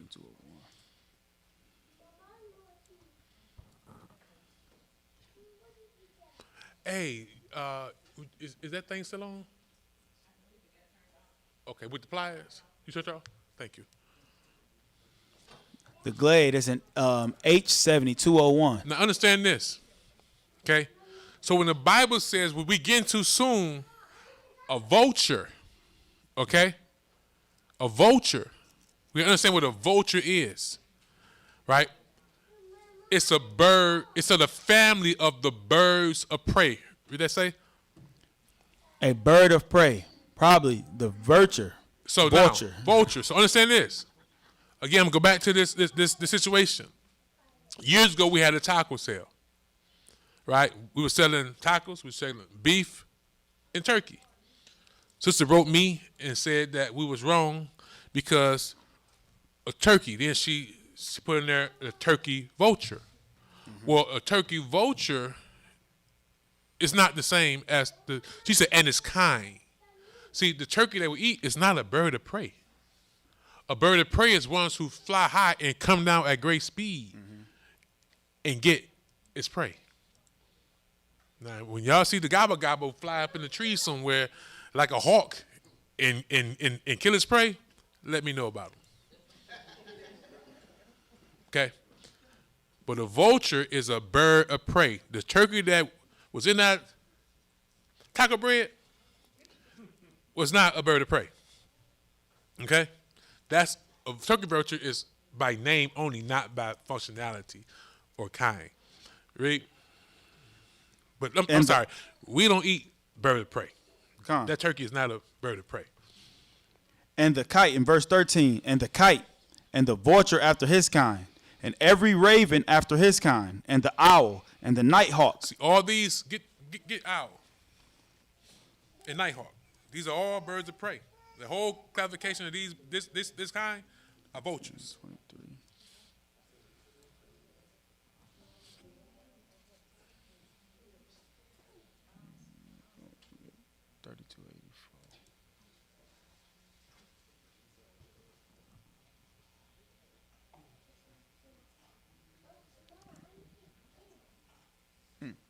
The ostrich. Yep. Let's go. The nighthawk, 8460. Nighthawk.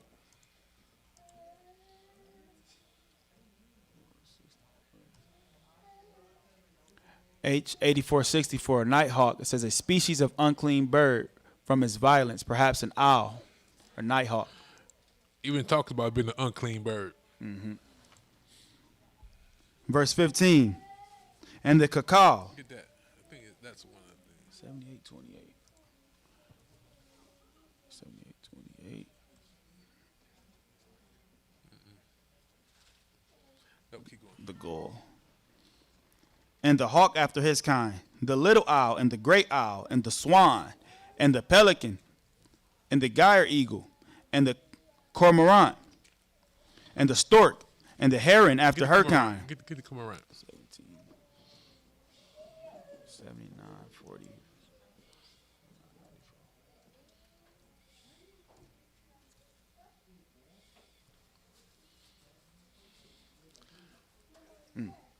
Read that. The cormorant is H in the Hebrew 7994. A bird of prey, thought to be the pelican, from casting itself into the sea. Who casts his way into the sea, coming down at great speeds to get his prey. Mm-hmm. Next precept. And the stork, and the heron after her kind, and the lapwing, and the bat, and every creeping thing that flieth is unclean unto you. They shall not be eaten. But of all clean fowls ye may eat. Ye shall not eat of anything that dieth of itself. Thou shalt give it unto the stranger that is in thy gates. Give it to who? Give it unto the stranger that is in thy gates. So the Gentiles can eat animal diet of itself. Give it to them, right? But we are a holy people to the Most High. So we can give it, we can sell it to the Gentiles. Read.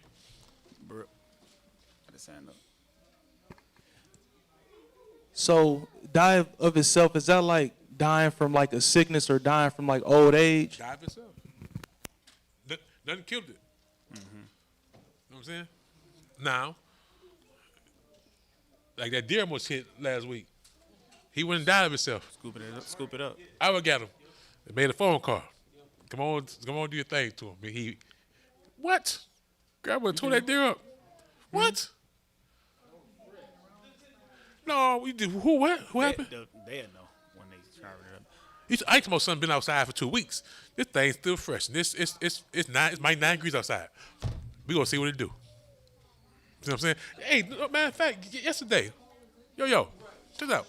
Yesterday, coming and they had two trailers full of them deer hides. You talking about the same thing I'm talking about? It was hundreds of them. Huh?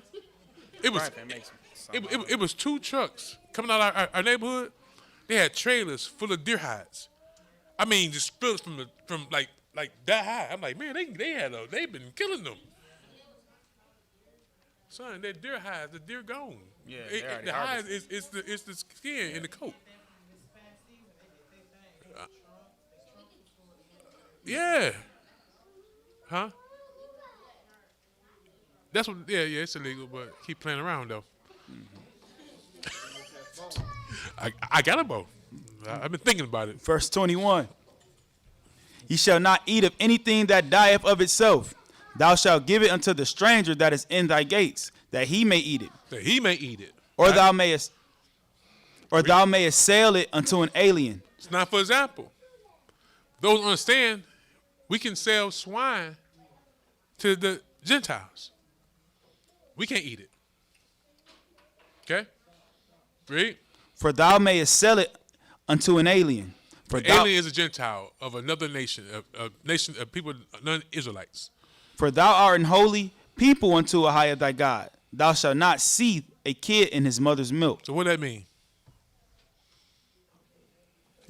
You can't. Yep. You can't take the baby, kill the baby from the while it's nursing. It has to be like a year old. Yep. Let's go. Next precept. Psalm chapter 101, verses 3 through 5. No, get 5. Get 3 first. Did you get 3?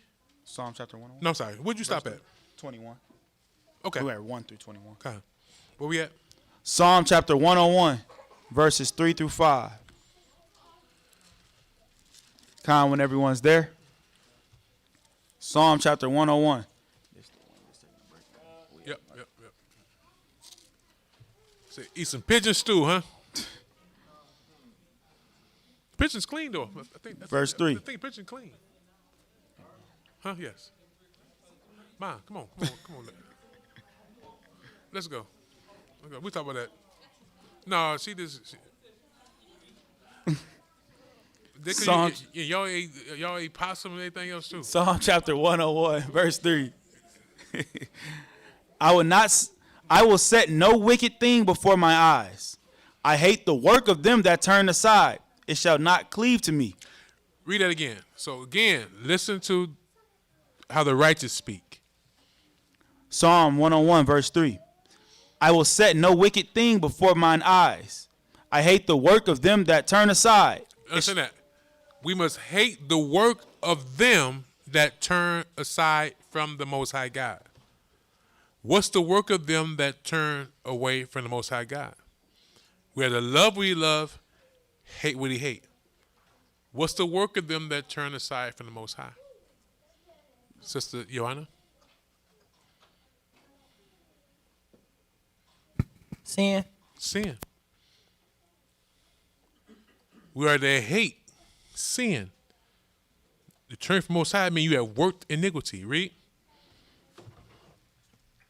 I hate the work of them that turn aside. It shall not cleave to me. Sin should not cleave unto me. We are to despise the work of them that turn away from the Most High. We have to see it for what it really is. That individual or individuals are workers of iniquity. As Moses told Aaron, it is what it is. Read. A froward heart shall depart from me. See, That's a part of it. A forward heart, a prideful heart was the beginning of the turning aside of them who left the Most High and forsook his law. Read. I will not know a wicked person. I will not know a wicked person. Who's Now, what does that mean? Does David know wicked people? They ain't his companions like that, though. mingle with? See? So going back on that, what I was saying, I was going to say about my neighbor.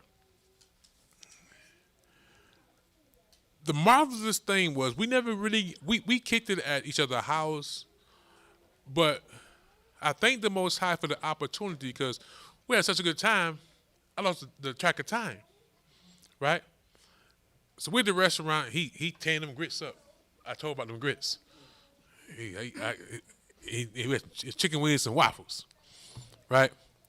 So I look up, because my wife had texted me, asked me to get some noodles for this right here. I look, I'm like, oh man, the sun going down. I said, bro, we gotta go. I had to get ready for the Sabbath. He ain't never heard nobody talk about the Sabbath, you know that. So I said, no, bro, you just meet me. So I ran, I walked fastly. Can't run no more. Bad knee, bad hip.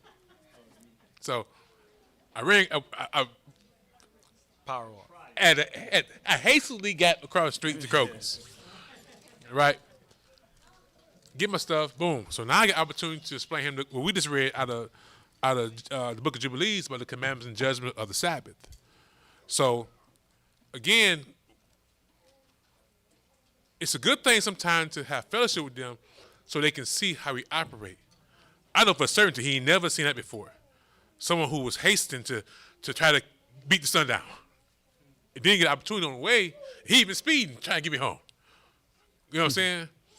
And so I'm thankful for the opportunity to show the difference of how we operate. You know what I mean? Didn't get an opportunity to explain it. You know what I mean? So yeah.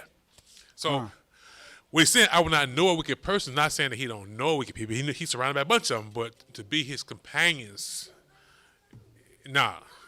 Okay? Read. If whoso privately slandereth his neighbor, him will I cut off. So again, we are to hate this. Slander your brother, your sister. He said, then he will cut off. Read. Him that have an high look and a proud heart will not I suffer. So if our brother or sister have a high look and prideful, we will not suffer that. We will correct them, rebuke them, reprove them. Read. Are we going to break? This one here? Yep, next one. Next one. Then we're going to break. Psalm chapter 119, verses 104 and verses 126 through 128. So we will not tolerate a high look or one of our brothers and sisters being prideful, right? Or having a forward tongue. Psalm chapter 119, verse 104. Because we have a different understanding. Come. Through thy precepts I get understanding. Because we get understanding through the precepts. We know the Most High hates that. So therefore, suffer not our brothers and sisters to sin. Come. Through thy precepts I get understanding. Therefore I hate every false way. Dropping down to verse 126. It is time for thee, Ahayah, to work, for they have made void thy law. It's time, Ahayah, for you to work. They have made void your law. See, they have made void your law. The Most High said, he prophesied what he's going to do. Right? Read. Therefore I love thy commandments above gold. So the Most High, David said, they hate those who make void his law. The Most High prophesied again what he's going to do for anyone that make void his law. Again, that's what a worker of iniquity has done. Made void the Most High law. He said, therefore I love your commandments. We are to love and appreciate, as the Bible says, esteem them more than gold, more than fine gold, his laws and judgments. Read. Therefore I esteem all thy precepts concerning all things to be right, and I hate every false way. We must hate every false way. So therefore, when we are speaking of the Most High, we are to only use his words, not our own. That's a false way. Okay? That's precept. Oh, with that, go ahead. We'll be right back, family. We're going to take a short intermission. We'll be right back. Stick with us.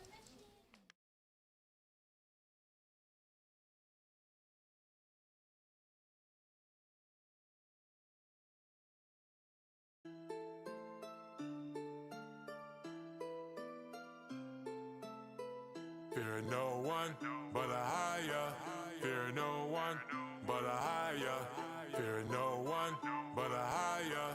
Fear no one but Ahayah. Fear no one but Ahayah. Fear no one but fear's a tactic, an old trick that Satan been using now for a long time.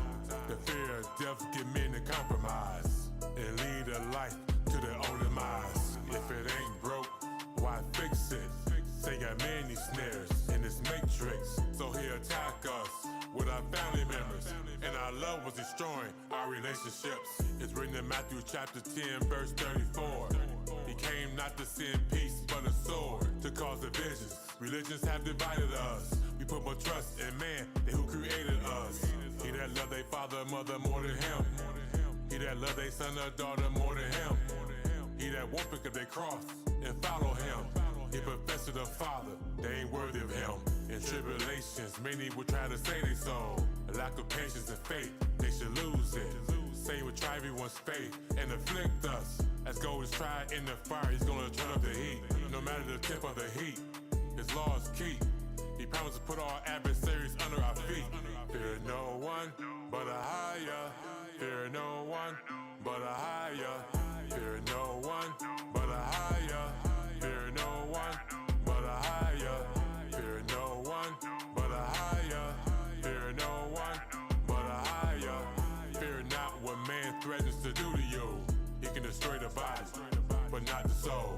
Fear the creator of heaven and the earth, and promising hell to destroy the soul. Remember Shadrach, Meshach, and Abednego. They were cast in the fire, and Ahayah showed. He'll protect us, we obedient, and we have faith. Remember Rahab and the spies led them to escape. His apostles facing death, he opened the prison doors. Paul was shipwrecked, led them safe to the shore. Daniel trapped in the den of lions, he shut the mouths. Recompensed the man who conspired, destroyed their house. And all pertained to it, the lions tore him into pieces. An example for our enemies in due season. His eyes is on the righteous, ears open till they cry. A strong defense, not a man that he should lie. David said he never seen the righteous forsaken, or his seed begging for bread. Fear no one but Ahayah. Fear no one but Ahayah. Fear no one but Ahayah. Fear no one but Ahayah. Fear no one but Ahayah. Fear no one but Ahayah. Let's open this Bible. Proverbs chapter 16, starting at verse 5. Everyone that is proud in heart is an abomination to Ahayah. Though hand join in hand, he should not be unpunished. By mercy and truth, iniquity is purged. And by the fear of Ahayah, men depart from evil.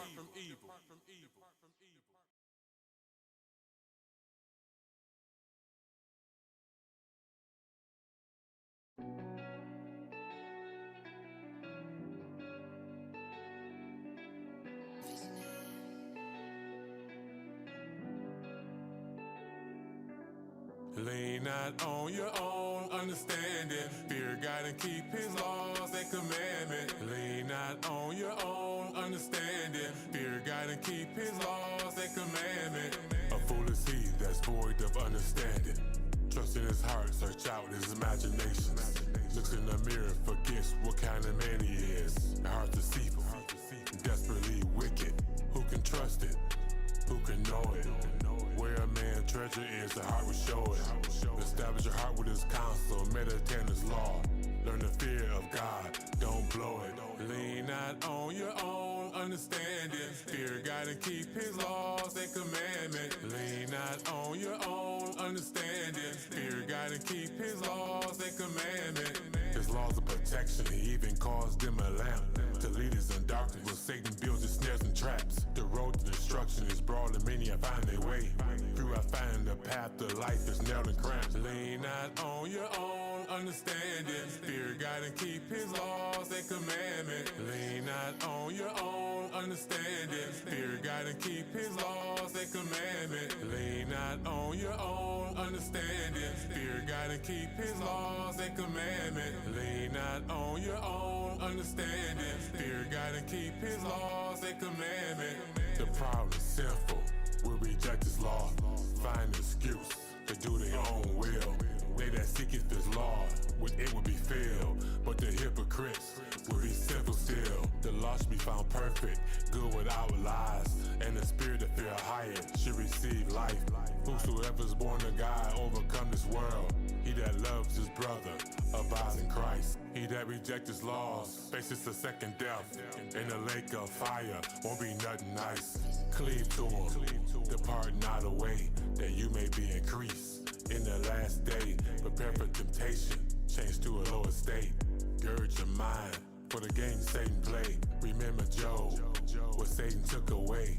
How he rewarded him, cause he kept his faith. Lean not on your own understanding. Fear God and keep his laws and commandments. Lean not on your own understanding. Fear God and keep his laws and commandments. Lean not on your own understanding. Fear God and keep his laws and commandments. Lean not on your own understanding. Fear God and keep his laws and commandments. Let's open this Bible. Proverbs chapter 6, starting at verse 20. My son, keep thy father's commandments, and forsake not the law of thy mother. Bind them continually upon thy heart, and tie them about thy neck. When thou goest, it shall lead thee. When thou sleepest, it shall keep thee. And when thou awakest, it shall talk with thee. For the commandment is a lamp, and the law is light, and reproofs of instruction are the way of life. Way of life. Way of life. Way of life. Way of life.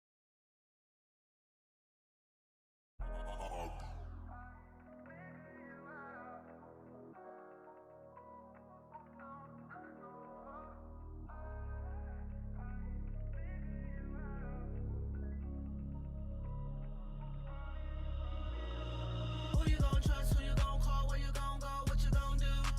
When the love is west cold, no one to hold you down. Who gon' help with what you going through? Now you can't stand, can't lean no wall. Who gon' pick you up from this fall? Oh, you die today, wake up the truth and find your life in his laws. I put my trust in Ahayah. Ahayah. I put my trust in Ahayah. Ahayah. Although you fall, it's not a death sentence. If you keep the laws, they lead you to repentance. You can't change yourself without Ahayah's help. You were not created to direct your own steps. Every way of man is right in his own eyes. He leads himself to destruction and great demise. Grace and mercy is his love, he extends to correct. Humble yourself, let go of pride, be circumspect. Oh, Jake, you got to figure it out. The world don't love you, free from sin and come out. He created you, no one can love you more. Surrender all to him, but actions at the door. Who you gon' trust, who you gon' call, where you gon' go, what you gon' do?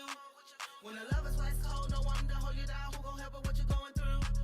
Now you can't stand, can't lean no wall. Who gon' pick you up from this fall? Oh, you die today, wake up the truth and find your life in his laws. I put my trust in Ahayah. Ahayah. I put my trust in Ahayah. Ahayah. Israel, we must pray to the Abba. Created me a new mind, a new heart. Cleanse my spirit of all the wickedness I've been taught in the flesh. Brothers and sisters, we got to figure it out. Who you gon' trust, who you gon' call, where you gon' go, what you gon' do? When the love is west cold, no one to hold you down. Who gon' help with what you going through? Now you can't stand, can't lean no wall. Who gon' pick you up from this fall? Oh, you die today, wake up the truth and find your life in his laws. I put my trust in Ahayah. Ahayah. I put my trust in Ahayah. Ahayah.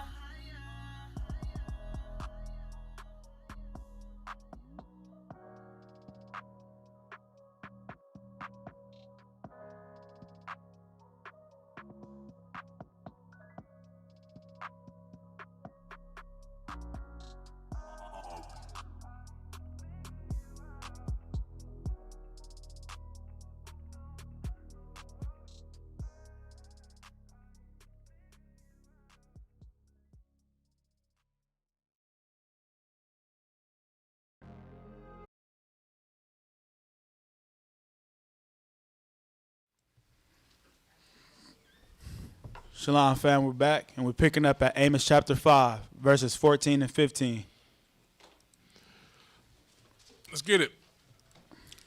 So we are commanded to seek good and not evil, that we may live. And so Ahayah, the God of the hosts, should be with us, as ye have spoken. Hate the evil and love the good, and establish judgment in the gates. So within the congregation, within the house, we must establish judgment, the Most High judgment. It may be that Ahayah, the God of hosts, will be gracious unto the remnant of Joseph. Okay? We must establish judgment within our gates, as the Most High commands. Next precept. Romans chapter 12, verse 9. Romans chapter 12, verse 9. Hate the evil, love the good.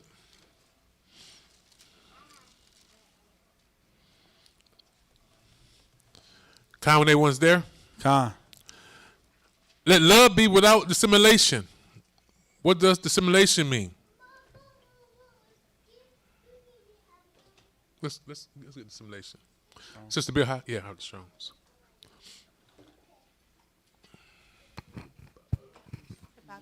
Hypocrisy.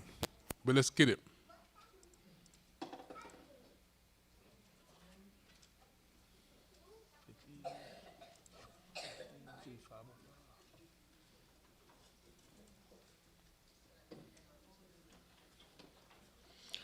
Let love be sincere, without hypocrisy, unfeigned.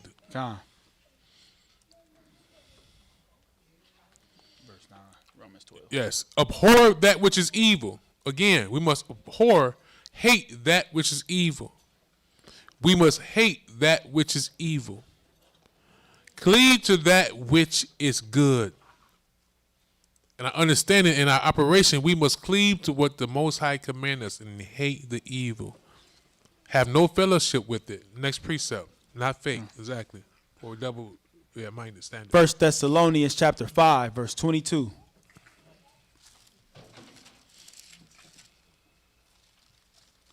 First Thessalonians chapter 5, verse 22. Con, when everyone's there. So considering the Most High in all our ways, my people, right? It's written, we must abstain from all appearances of evil. We must abstain from all appearances of evil. With that being in mind, going back to not putting the stumbling block before the blind. We're not putting the stumbling block before our brother or our sister. We must abstain from all appearances of evil. Okay? So if and on that note, it don't have to be evil. But if it's something that would stumble our brothers and our sisters, we are to abstain from it. Okay? Next precept. 2 Timothy chapter 2, verses 19 through 23.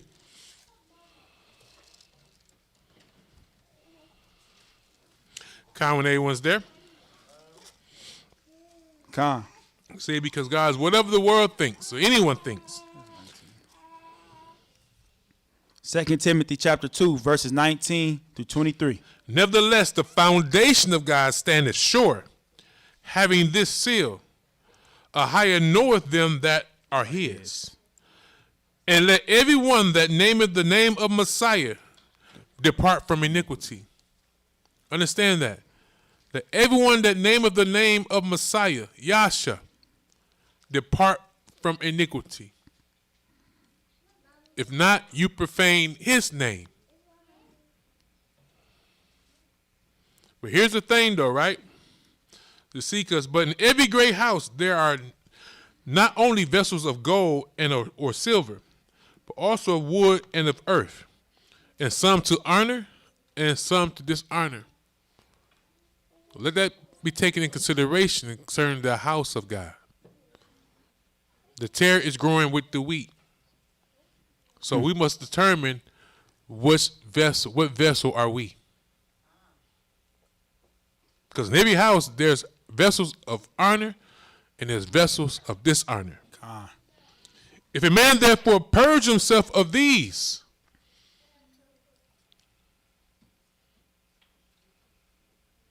see, if a man purge himself, judge himself righteously, we purge ourselves the things that defile us, make us a dishonorable vessel, doing the things the Most High hate.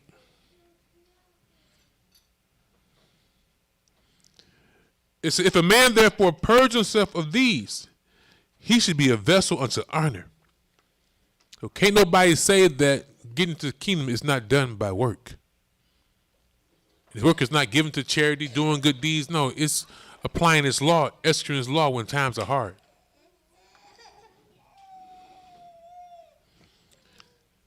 Sanctified, see? We purge ourselves, cleanse ourselves by keeping his law, set ourselves apart. As the brother said, come out of her, my people. Sanctify ourselves. Know no wicked man. I mean, not being in harmony with someone that's wicked. Not saying you don't have a relationship, friendship, familyship, if that's a word today. But don't be, like it says, evenly yoked with the world. Come.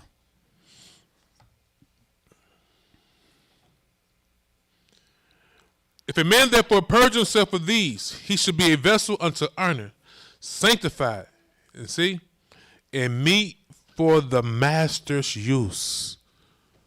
The Most High has no need for a sinner. Our goal is to be meet for the master's use. It's like a wife is supposed to be a helpmeet, one that's suitable for her husband. We must be suitable for our master. And to be suitable for someone, you have to do what please them. Come. How can one be suitable for their master or their Lord if they're doing only the things that please them, or some of the things that please the master and some of the things that please them? So as I would say, the Most High is our ultimate example. We must follow him. See? We can't be one with the Most High and be suited for him, again, if we did what I just said. We're not his child, or you're not this person's wife because you're not suitable, because you are not conforming to one. It's all the same application. It's the same thing across the board. Because if the wife is suitable for the Most High, she'll be suitable for her Lord. If the child of the Most High is suitable for Ahayah, he's suitable for Yasha. How far I'm going down? 23. 21. If a man therefore purge himself from these, he should be a vessel unto honor, sanctified and meet for the master's use, and prepared unto every good work. See, prepared. To prepare, you must understand what you are doing, how you operate, what's required. If you don't understand what's required, how can you prepare for it? So here's an example. We must flee also youthful lust. We must flee also youthful lust. No, we're not GOCC. We're Awaken the Highest Lit Church. But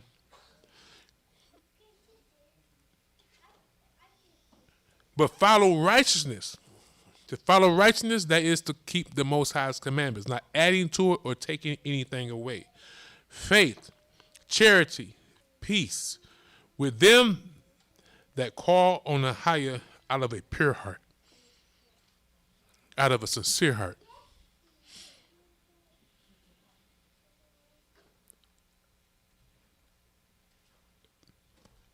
I'm not here to bash GOCC. I got a lot of love for GOCC. Okay?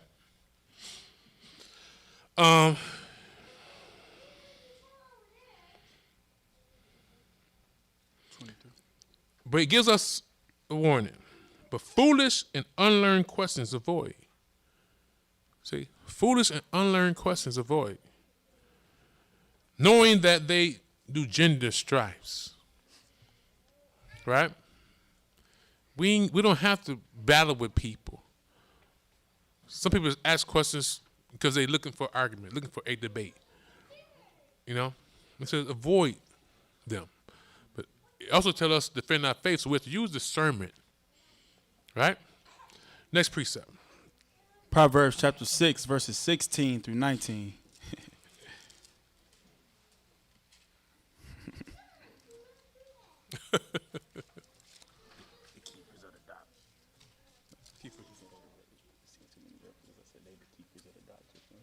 Yeah. Proverbs chapter 6. We're the disciples of Christ. Trying to make it to the kingdom. Okay? Next precept, where we at? Proverbs chapter 6, verses 16 through 19.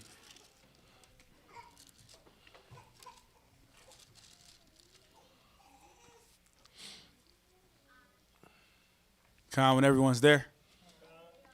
These 6 things do Ahayah hate. Yea, 7 are an abomination to him. A proud look, a lying tongue, and hands that shed innocent blood. And heart that devises wicked imaginations. As we read earlier, a wicked imagination that we can do will please us. Like it says, every man is right in his own eyes. That's a wicked imagination. There's only one that's right, and that's Ahayah. We're only right if we follow him. And heart that devises wicked imaginations. Feet that be swift to run to mischief. Right? A false witness that speak lies. And he that soweth discord among brethren. How far are we going? That's it. Next precept. Psalm chapter 5, verses 4 through 6.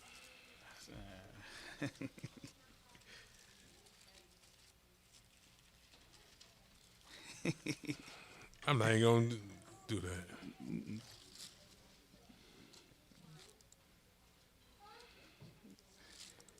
Psalm chapter 5, verses 4 through 6. Count when everyone's there. Have a good day.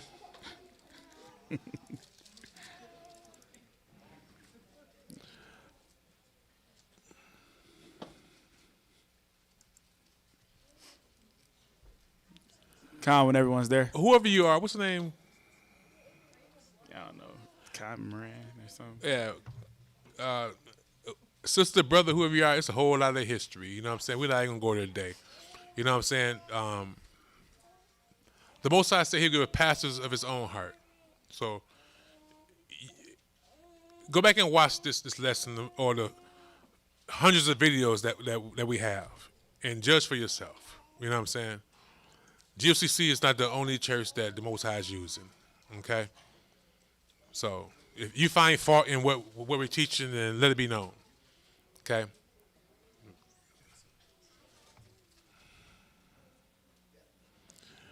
Well, if it's replica, if you believe in GOCC, follow them. You're going to watch us? Watch us. If you don't.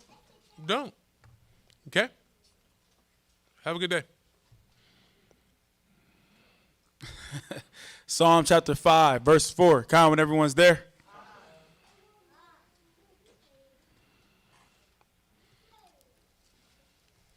I got 46. Yep, 4 through 6. For thou art Psalm 5. Yep, chapter 5, 4 through 6. For thou art not a God that have pleasure in wickedness. The Most High is not a God that have pleasure in anyone doing wickedly. Neither should evil dwell with him. No evil person will ever dwell with the Most High. Come on. The foolish should not stand in thy sight. Thou hatest all workers of iniquity. So this is as Simon says, right? The doings of those who turn aside from the Most High, their doings, their working, he hates it. As the Most High, we must hate all iniquity. Thou shalt destroy them that speak leasing or wickedness. Ahayah would abhor the bloody and deceitful man. Next precept. Psalm chapter 138, verse 6.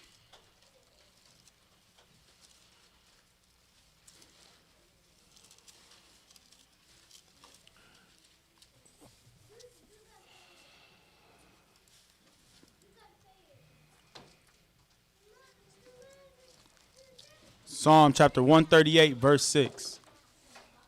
Comment when everyone's there.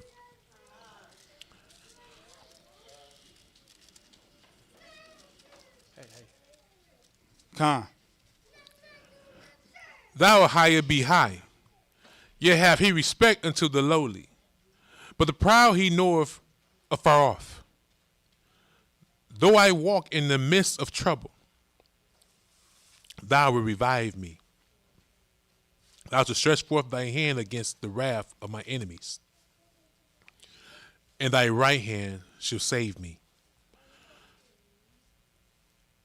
The Most High will perfect that which concerneth me. Thy mercy, O Ahayah, endureth forever. Forsake not the works of thy own hands. Verse 7 again. Though I walk in the midst of trouble, thou will revive me. Thou shalt stretch forth thy hand against the wrath of my enemies, and thy right hand shall save me.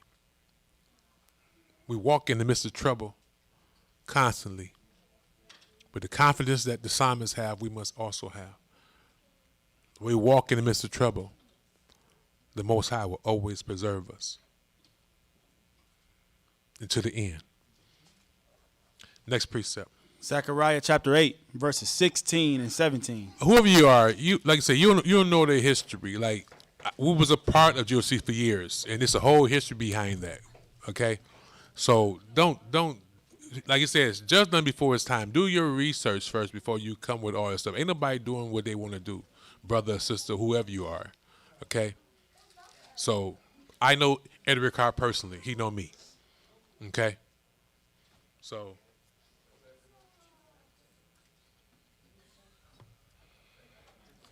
But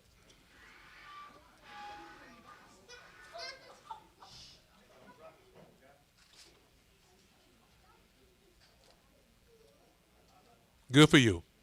Okay. Like I said, whoever you are, keep doing you. Okay. Next precept.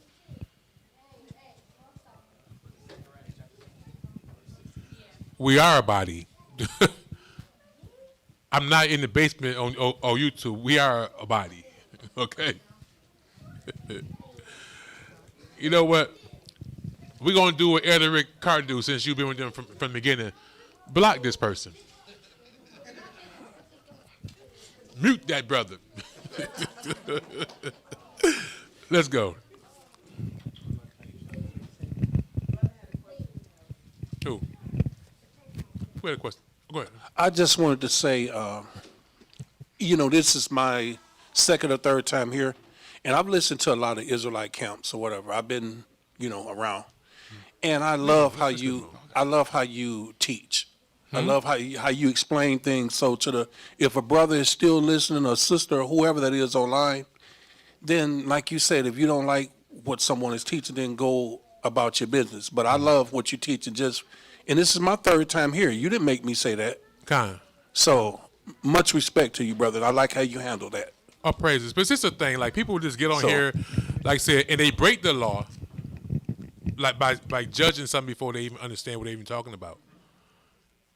They don't know the history between me and Elder Ricard. See, I would have still been a member of GCC. Okay? So there's a whole story behind that. Okay? So I'm not here to. No, you could left them on there. Oh. This is something that I didn't want to do. I was forced into this. Right? And I said this last week. I said it 1,000 times. So I get what they're saying, because there is a lot of people that have exalted themselves. I just happen not to be one of them.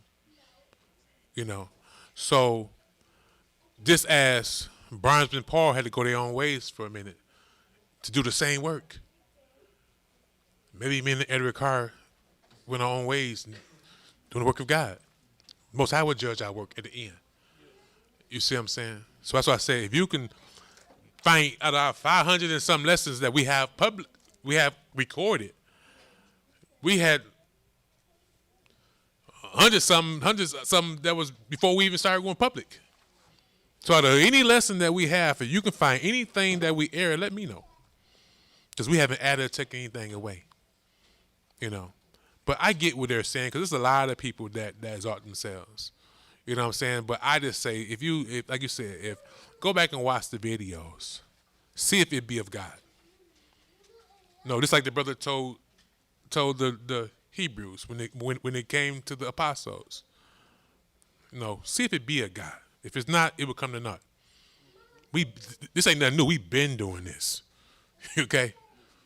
Been doing this. We didn't start last week. We didn't start last month. We didn't start last year. We didn't start 5 years ago. We didn't start 8 years ago. We've been doing this. You see what I'm saying? So, but let's go. Thank you, brother. Appreciate you. Zechariah chapter 8, verses 16 and 17. Oh, cool. I'm in the corner. Yeah. Con, when everyone's there. See, that's the whole thing about these people, you know. Not knowing that they're actually fighting against God, right? Like, you haven't even examined what we've been teaching. We're thinking that we're a replica of GOCC, or that we're trying to do something. No, we're trying to make it to the kingdom. Okay? We're trying to make it to the kingdom, right? So, but people break the law not even knowing it. Like, Jews said that they speak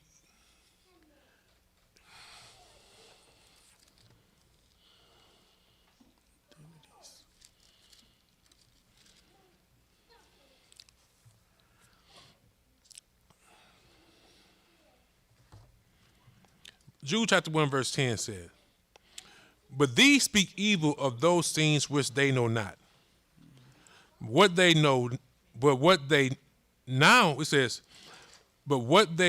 naturally as brute beasts, in those things they corrupt themselves." Okay? It says right here, I'm going to go here.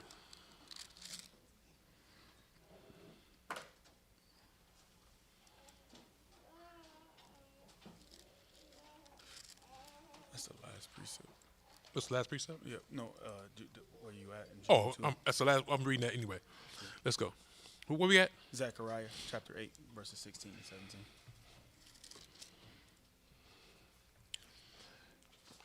These are the things that ye should do. Speak ye every man the truth to his neighbor.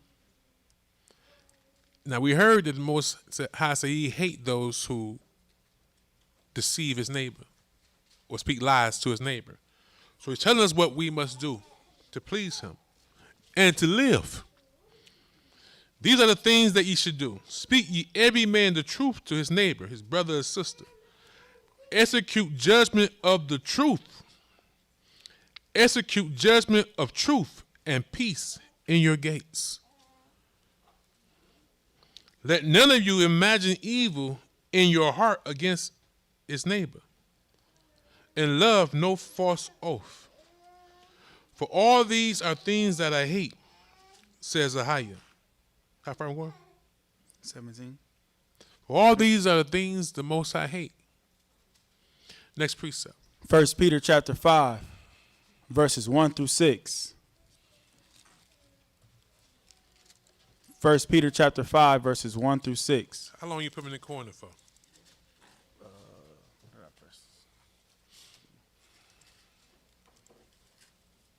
don't know if it show you right here.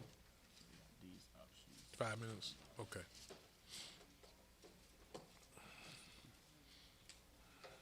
First Peter chapter 5, verses 1 through 6.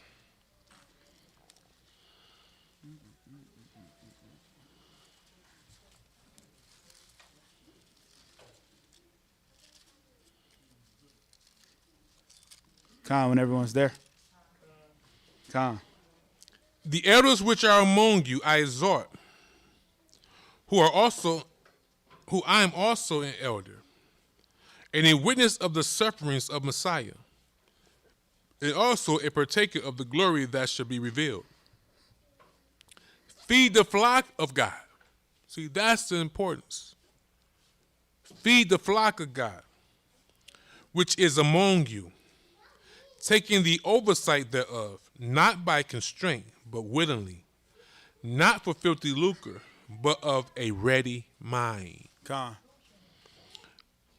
Neither as being lords over God's heritage, but being examples to the flock. Person said, I need to get with the body. Mm-hmm. Every day I'm trying to be an example to the flock in God's sight. So it's not just preaching the word, but doing it, being an example. And when the chief shepherd shall appear, ye shall receive a crown of glory that fadeth not away. Likewise, ye younger, submit yourselves unto the elder. Yea, all of you be subject one to another, and be clothed with humility. See, to be subject one another, be subject to the elder, you must be humble. It is pride that will prevent you from keeping this commandment. Where we at? And be clothed with humility, for God resisteth the proud, and giveth grace to the humble. Humble yourselves, therefore, under the mighty hand of the Most High, that he may exalt you in due time. If I'm going? 6. Next precept. Last 3 precepts. Proverbs chapter 4, verse 24. Proverbs chapter 4, verse 24.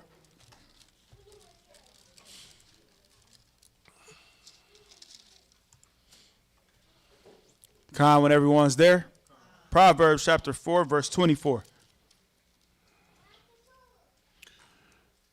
We are commanded to put away from us a forward mouth, and perverse lips put far from us. Put away the forward mouth, the perverse lips must be put far from us.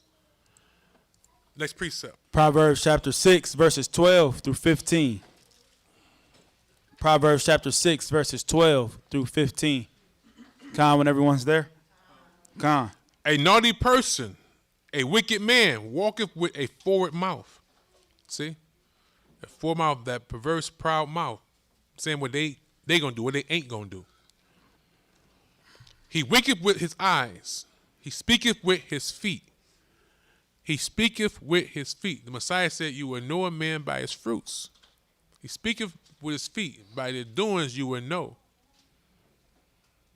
Okay?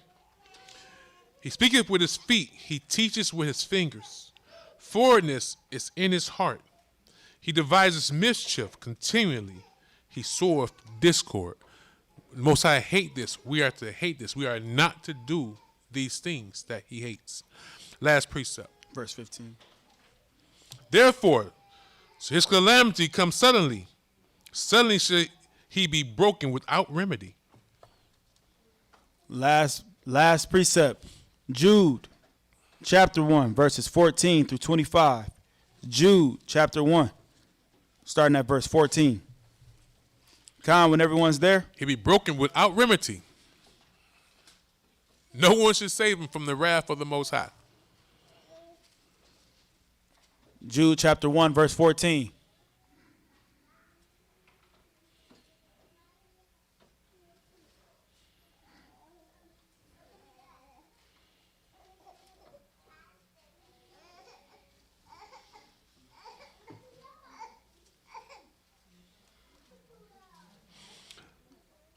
Con, when everyone's there. Con. Enoch also, the seventh from Adam, prophesied of these, saying, behold, Messiah coming with 10,000 saints of his saints to execute judgment upon all, and to convince all that are ungodly among them of all their ungodly deeds which they have ungodly committed, and of all their hard speeches, with all their what? Forward speeches, their perverse, prideful speeches, which ungodly sinners have spoken against him. Messiah is coming back to execute judgment on the proud, on the ungodly, on those who do not fear the Most High and seek his righteousness. Let us fear the Most High, because it is the root to righteousness and life eternal. Ahayah bless you all. Shalom. Shalom.